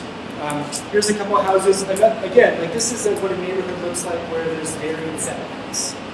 This one has about a 10-foot setback. The one next to it has 0 setback. That's what it looks like. Might not be your aesthetic, but that's what it looks like. That other one isn't too far. Can you go back?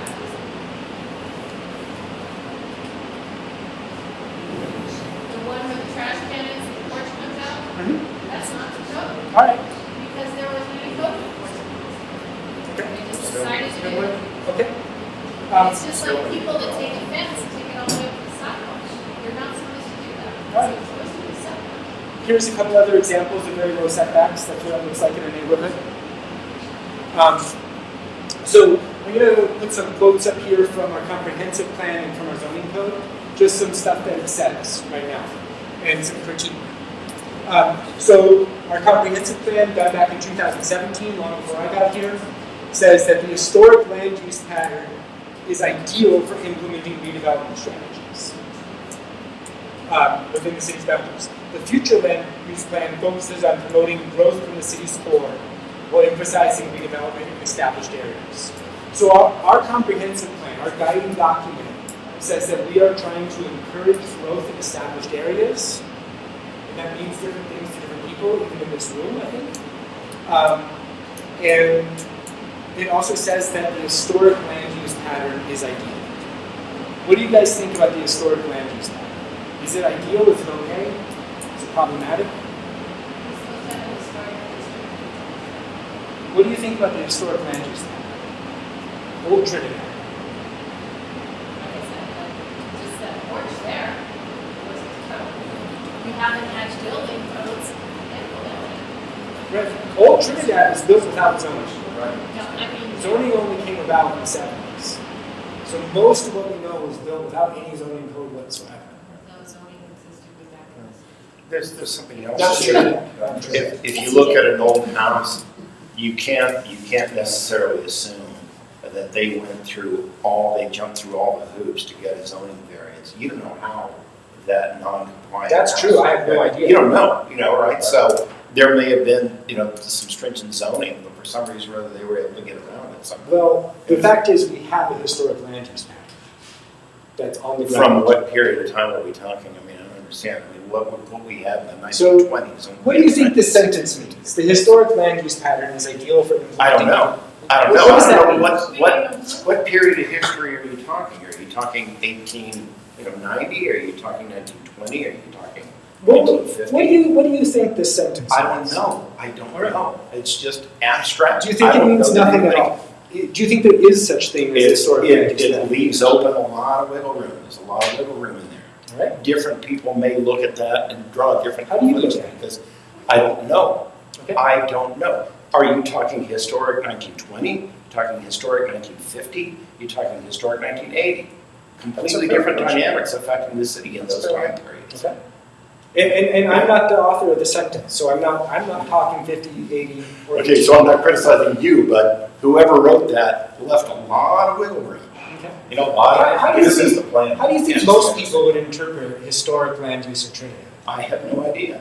Obviously, it's. Different people will come up with different, it's very abstract, and it seems like you're just leaving open a lot of different interpretation of what that means. What do you think it means to focus on growth from the city's core, or emphasizing infill development in established areas? Like we're increasing, it sounds to me like we're talking about increasing the density so that you really don't have single neighborhood, you don't have single residential houses anymore. So this is our guiding document that was put together through a community process in 2017. I'm sorry, you had a comment? I just said it must not be good anymore, otherwise there'd be no need for this meeting. Well, the need for this meeting is, I think, one of the reasons why I was hired is because the city feels a housing crunch. And the city's like, hey, we've got people who are trying to come here, who are trying to build, they can't find workers can't find housing, we can't figure out, we have this housing problem. There's this feeling that there's a housing problem. Okay, We're working on getting data on that so we can measure it, but there's definitely a feeling and an experience that many people in the community have had. Now, that are there's we a shortage talking of about housing. implementing some policy that's going to affect us for the next 100 years to solve a problem that's going to go away in 5 years? I mean, if, like, let's say the marijuana industry goes bust because they legalized marijuana in New Mexico, all those employees go to New Mexico. Are we going to have the same demand for housing? Well, we Are we could- going to fix the zoning we code could- today? we could and say- affect us 50 years from now. We could say we'd like to have a zoning code that doesn't allow us. It's resolved in the next 5 or 10 years. So maybe the question you're asking is, there's a risk that our economy could go bust and our population could shrink. It's So- happened so should many we- times. So should we protect ourselves against that risk by preventing growth now? I'm not talking about preventing growth. I'm talking about changing the density in single-family residential neighborhoods. Well, density is one thing that happens when cities grow. But, I mean, in the land law, I mean, I've been involved in a little bit in San Francisco as well. Mhm. And I've seen these conversations where you're landlocked. Okay. And I think there's a lot of land. I mean, we're not landlocked. Well, there's more than one solution. So land on the edge is one solution, and land in infill. Infill is one of these strategies that our comprehensive I'm plan saying, has so identified. there's many ways to grow. Oh yeah, there is no That's silver all I was bullet. wondering. There is absolutely no silver bullet. Well, And I would think say that that I'm seeing a difference here, and it has nothing to do with it, but I would like the answer to this. How long have you lived here? my whole life was born How many years? in 55. Oh, How many years have you lived here? Who, me? Yeah, Since 1991. so quite a while. How many years have you lived here? I have not been here yet. Oh, so you don't live here and you haven't lived here? How many years? Your point. I said it has nothing to do, I'm just seeing differences, and I'm seeing it with the short-time residents and the long-time, I'm just Mhm. seeing the And I difference. hate to be. So rude, one but of the you- questions you'll be I- leaving. Oh, I mean, I've seen this so many times in Trinidad. We get a new city planner, we get a new development person, and they're here a couple of years and they move on. And they change all these things and move on. I mean, we saw this with Jonathan Taylor, we saw this Some of the with beautiful Mary buildings we Holden. have downtown are We built saw by this people who moved here, built a beautiful house and moved on, and now someone else lives in it. What I don't understand is these are already things that the Trinidadians already approved. This is the comprehensive plan from 2017. Yeah, I didn't. This was paid for. Everything in there is already from the community of people that lived here for a very long period of time. Trinidad just paid for a historic review, and it was online because my daughter listened to it at Georgie Clark this summer, and they said, wow, you shouldn't have done all this stuff downtown, and it came out of Denver. Nothing was ever publicized about this. Yeah, well, that's a communication. And then they certainly said, done. oh, we're going to set up these historic areas and things like that. Nothing ever happened. Well, isn't that a good reason for these kind of conversations then? So that doesn't happen again? You don't have a comprehensive plan that actually is the, When it's the Trinidad paid blueprint. thousands of dollars for the study, what happened to that study? We were talking a couple months ago. There are copies, it's hard to find any of that I information. mean, so. and one of the big things was, Trevino should not have been allowed to build that car lot downtown, right there. What he did is he set it back so he wouldn't be infringing on the historic district. Another thing he did in the historic district, they weren't supposed to have neon signs. Well, Tara Marshall changed that. Now we have all these neon signs. That's terrible. And so instead of trying to make it a historic district and follow with the arts and culture and things like that, now we just want to glamorize it. We just want to do, like Cripple Creek Who wants that? or whatever. Well, we changed it. That's a problem. That was set up in the 60s by Morris Taylor and Richard Loud. I mean, they went through this whole process with brick streets and everything else, and instead of loving what we have and embracing what we have, we always want to be something else, like Salida. Well, I completely agree with your criticism. I think that's absolutely valid, and I think, and I agree, and I think. And I think Katie Torres and I have been I'm actually not sure how that happened, because we do have this section in our code that says, new buildings in the historic district, like the Toyota dealership, should have been built architecturally in line with existing historic buildings. So But I'm nobody not would sure tell how him that no. happened. Nobody would tell him no. Nobody will tell David Crawford no. Nobody will tell Jay Truman Well, no. And then what we have is, then we get a building and she flips it. So, And we have, she has these empty buildings downtown that we could have apartments in. so what I hear from you is that, the specific example you're giving of the Toyota dealership is aesthetically That was out of a historic review that the city of Trinidad paid for. And it was online, this meeting during the summertime. Yeah. I can find out from my daughter exactly what it was, because she listened to it. Yeah. And then they wanted to set up, they advised setting up historic districts, and they said, okay, we're gonna do that, and everything else. And then I didn't even know Georgia Clark left until I walked in. Yeah. So, And Trinidad paid thousands of dollars for this. I think part of the solution to that would probably be stronger design guidelines. And that could include neon signs, that could include things like architectural features, that could include where you build the office and where you build the parking lot. If the office were built closer to the street, it would make the street feel more complete, it would make it feel like there's activity going on there. That would have probably been a better place for the office and then the parking lot behind it, if you were going to build a car But they did it that way, so they so- could get around historic, just to You do that. have very good criticism. I completely agree with that. So, And these people will be gone. They come in, they build, they're gone. and that's maybe something we can expect to happen in the future, is some people will come into Trinidad and build and leave. That's one of the That's things that what's happens. happened.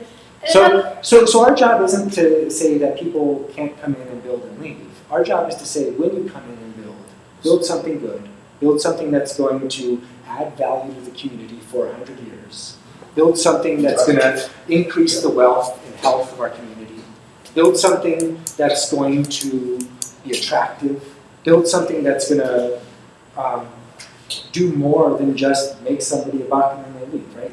I think what that means in practice could be a number of different outcomes. How that looks in a zoning code could mean different things, but I think that's a noble goal. That's the goal.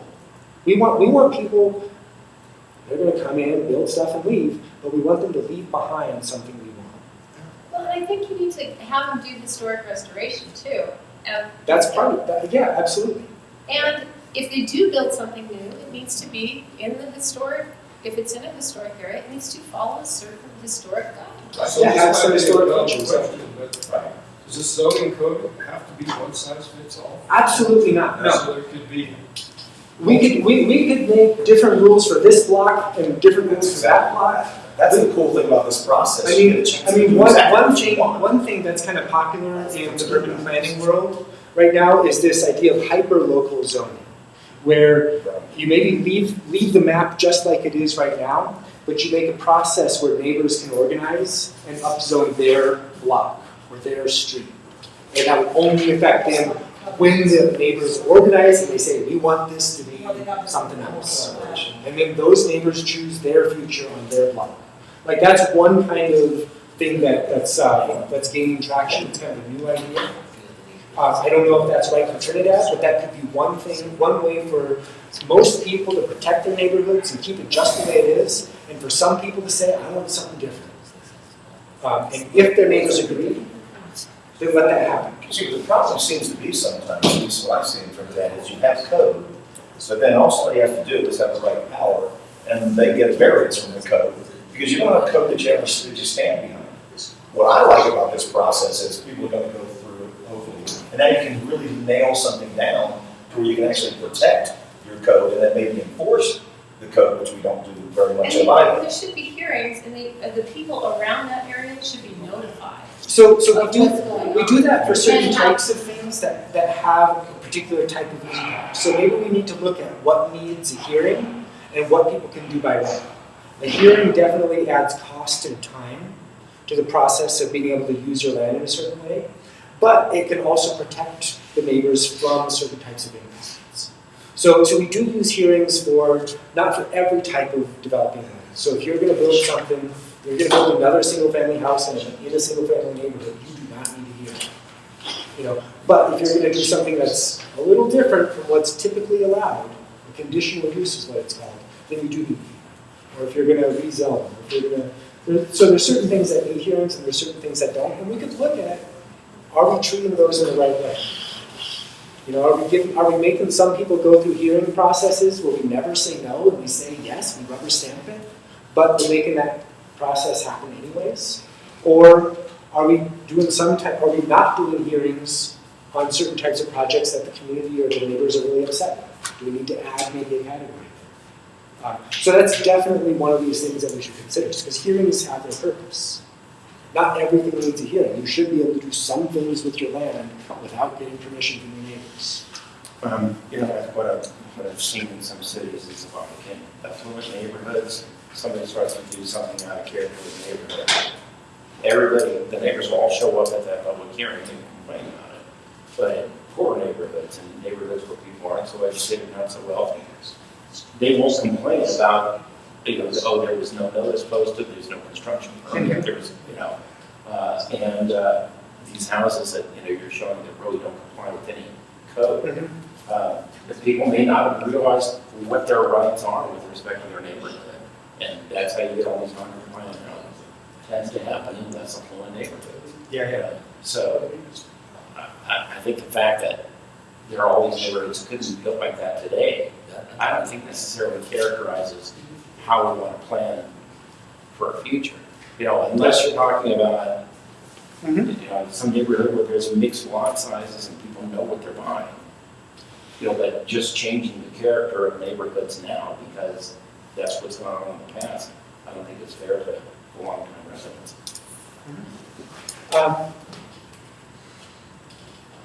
And that's the only point I was making earlier. I didn't mean it offensive at all. I think this process is really good. Look at But when I wanted to compare the time in town, I think the old timers have a different view than the people who've been here with us. I didn't mean to. Yeah, and actually, it'll be very interesting to look at that as I get the results of the survey. Probably when I last looked, about 380 people or so have responded, so it's a fairly large number. And one of the questions is, how old are you and how long have you lived in Trinidad? So you can, say again? I did not care for, I didn't think that was relevant about how long I had lived here. And it was, and the word was generational, and it's like. Intergenerational, right? So like, that would be you probably. Your parents were from here, or at least they moved here, and so you're not just from here, but you have like family history here. You have like an attachment to Trinidad that we don't share.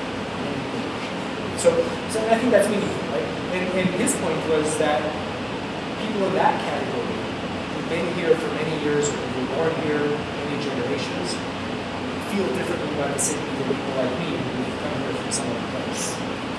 And is that true? I don't know. But the survey will give us some input on if that's true. Do we all kind of feel generally the same?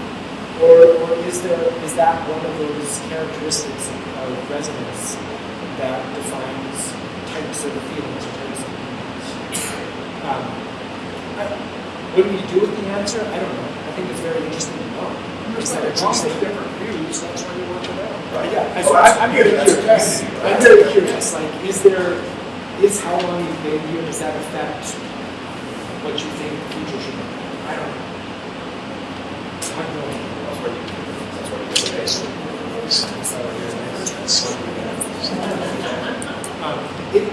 If it's similar, if people feel kind of similarly no matter how long they've been there, that's also very interesting.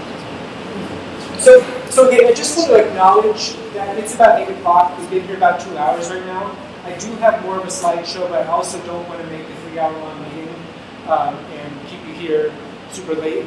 Is this available on the website? Or? It is not at this point, but let me send around a piece of paper and I will email it to anyone who puts an email here.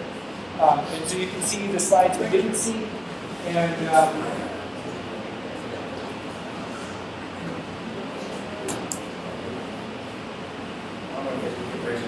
Scott, I would just say from my this is the sort of thing that should be happening.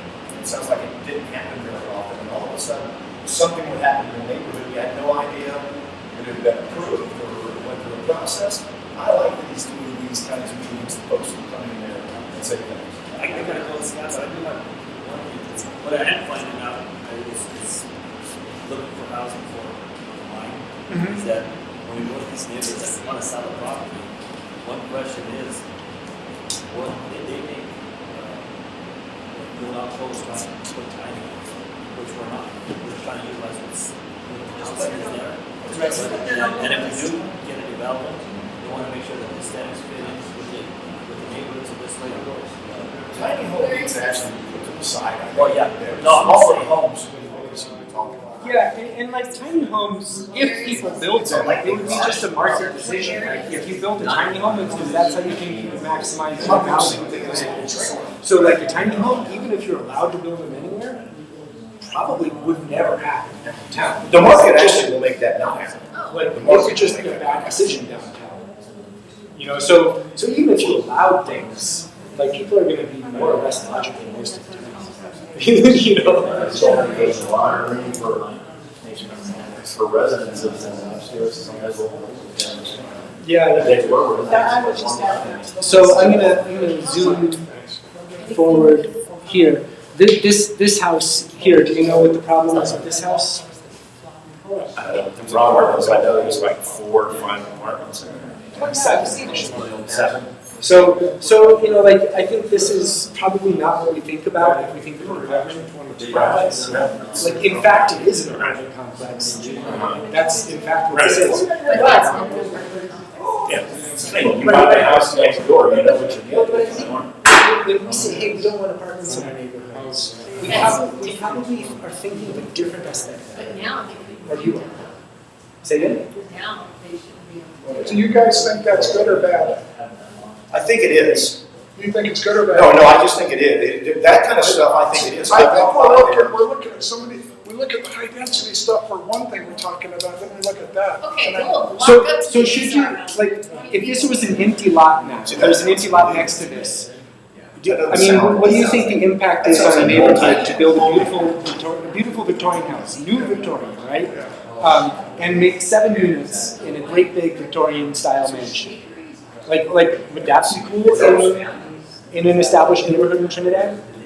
I'm not sure. I mean, I think it takes a lot more thought than this small example. Well, Sure. But I think like the typical, The homeowner needs to actually be talked to. Because that first reaction to the idea of an apartment in a neighborhood is the image, the aesthetic. The image is, maybe those apartments on State Street. And you think, oh, that, right? That's the image. And those are aesthetically, distinctly less pleasing, right? Those are not as pretty. And again, I don't think And it's. there's so much more that goes into it than like us talking.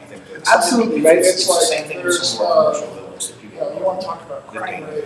Sure. So yeah. Or being used as drug uses, and you're trying to. When we sometimes want to Folks keep that something they should out actually get and the make owner of it the property and say, That shouldn't be the cease and thought. desist the The activity that box you're only laying that forward. what's Or your property Exactly. may very well be in the process of disease.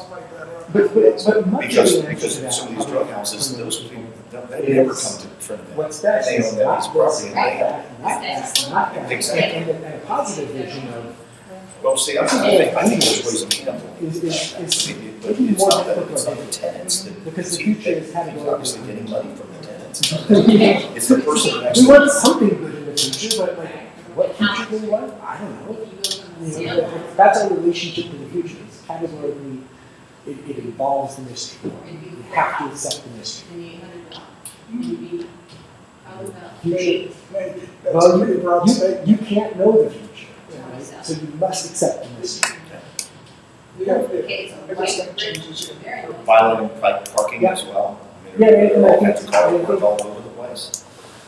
So is this the place that you were talking about? The Like every neighborhood. 7 apartments in the every carriage neighborhood house.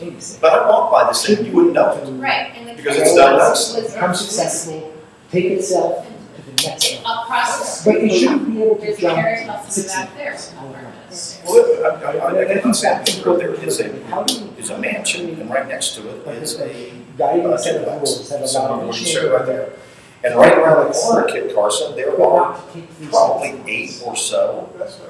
not tiny homes, And small so I homes think that were actually able to use in the 1920s homes, fit in character. If somebody fixed them up, they would see beautiful old homes, and everyone in that area would make more money. So that Everyone in that might area, be, living next to a small house does not. did you say you didn't Your say property that? value goes down. Right, but I Doesn't don't mean that at all. I don't think if you have a house and another house, that there's actually a lot in between you that's owned by one that owns the rest. They own just this house. I don't think anybody would go and say, I'm gonna build a house, that's why you have a process, why you have planning, zoning, and variance, that's why.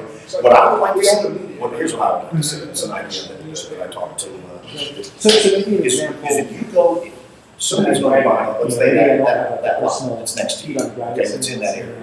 Somebody goes in the building, Mine would, but and it they was. know in that zone area, that is historically protected, somebody gets a little catalog, So what you and had in they say you can build this kind of house, is like this kind of house, and this kind of house, this is what it looks like. next And somebody that wants to be a builder already knows what the demand there, and they say, well, I don't want to build to, is it that. just Right, makes, then that lot's I don't not know, for for you. real estate. Somebody goes into a different area, over, let's say, where those little houses are, and there are these little shotgun 25 by 120 railroads. What's the next parcel? That's railroads used to come in. They sold all the property, they sold all the trucks so they could make enough money to put the railroad in. That's how they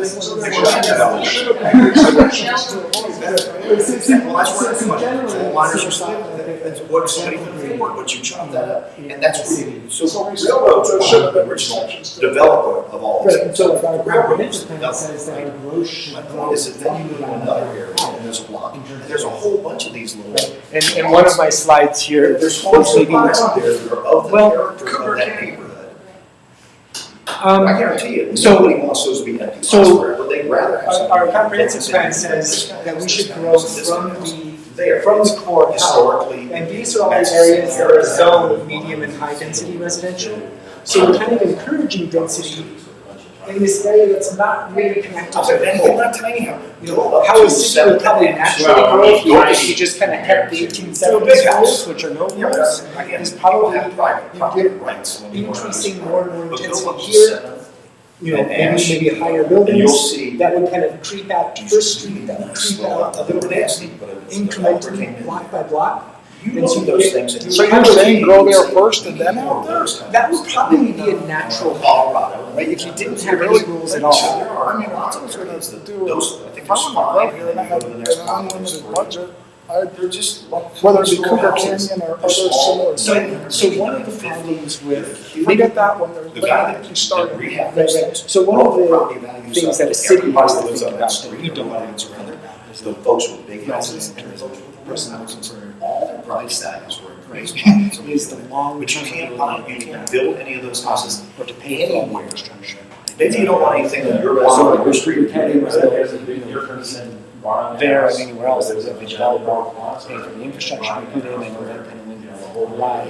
But Particular again, case, whoever's lived here long, if you been look there 6 at years, but that comprehensive that plan kind is of yours. growth, and I don't Comprehensive know plan the is approach yours. to Cougar Canyon. So Well, maybe you're not active specifically here. that. They actually have fairly small lots Well, there. again, you care. Some density, But even though it's. that thing went through, I'm sure that thing's went through. Yeah, actually, long Cougar Canyon's process. almost It's a all long- slightly It's undersized a big lots. plan. Um, And that's your So comprehensive you plan. think the lots at Cougar Canyon New people didn't do as small that. as, What- where you're looking at the. It's Yeah, they're like 2017. 55 square feet. So what? They're like 55. It's 2017, that, so I kind of object to somebody saying, well, you can't, nobody's gonna come here to California. Well, these are the lots that never got built. Yeah. So these are, they're just empty, it's just desert. If you drive by it, you don't see the lots, right? Anyway. but- I don't want to drag out your meeting, it's a good meeting. No, I'm just here to talk, answer questions, you know, you're asking questions, so I'm talking to you. But yeah, I'm just kind of informally and a little bit prematurely. So one thing the city really has to make sure is that. Well, that's everywhere, how's it, Laura, Boulder, wherever. We're doing a map patch from the development that pays for. Yeah, I'm listening, I just want to pass that. So there's sort of an interesting map I made here, which I wasn't going to say much about, but I just thought it was interesting. So this is all the parcels in the city on a color scale, on a logarithmic scale, by value per acre. So when you look at value per acre, Like, zoning and variance. you see, What's the agenda? I can go and see it on the calendar. you see that we have like Agenda? a hyper. It's terrible. So this is complicated, it might be as You know, high as. I mean, that boat steer, you know? So we have like this generation of wealth here, and the rest of the city. You know, we have like little pockets of like, so this is based on the county assessor's assessed values and then divided by acre, value per acre. And so, what I think is kind of interesting here is that we do this. As much as big expensive houses or big expensive lots. But it's so spread that the value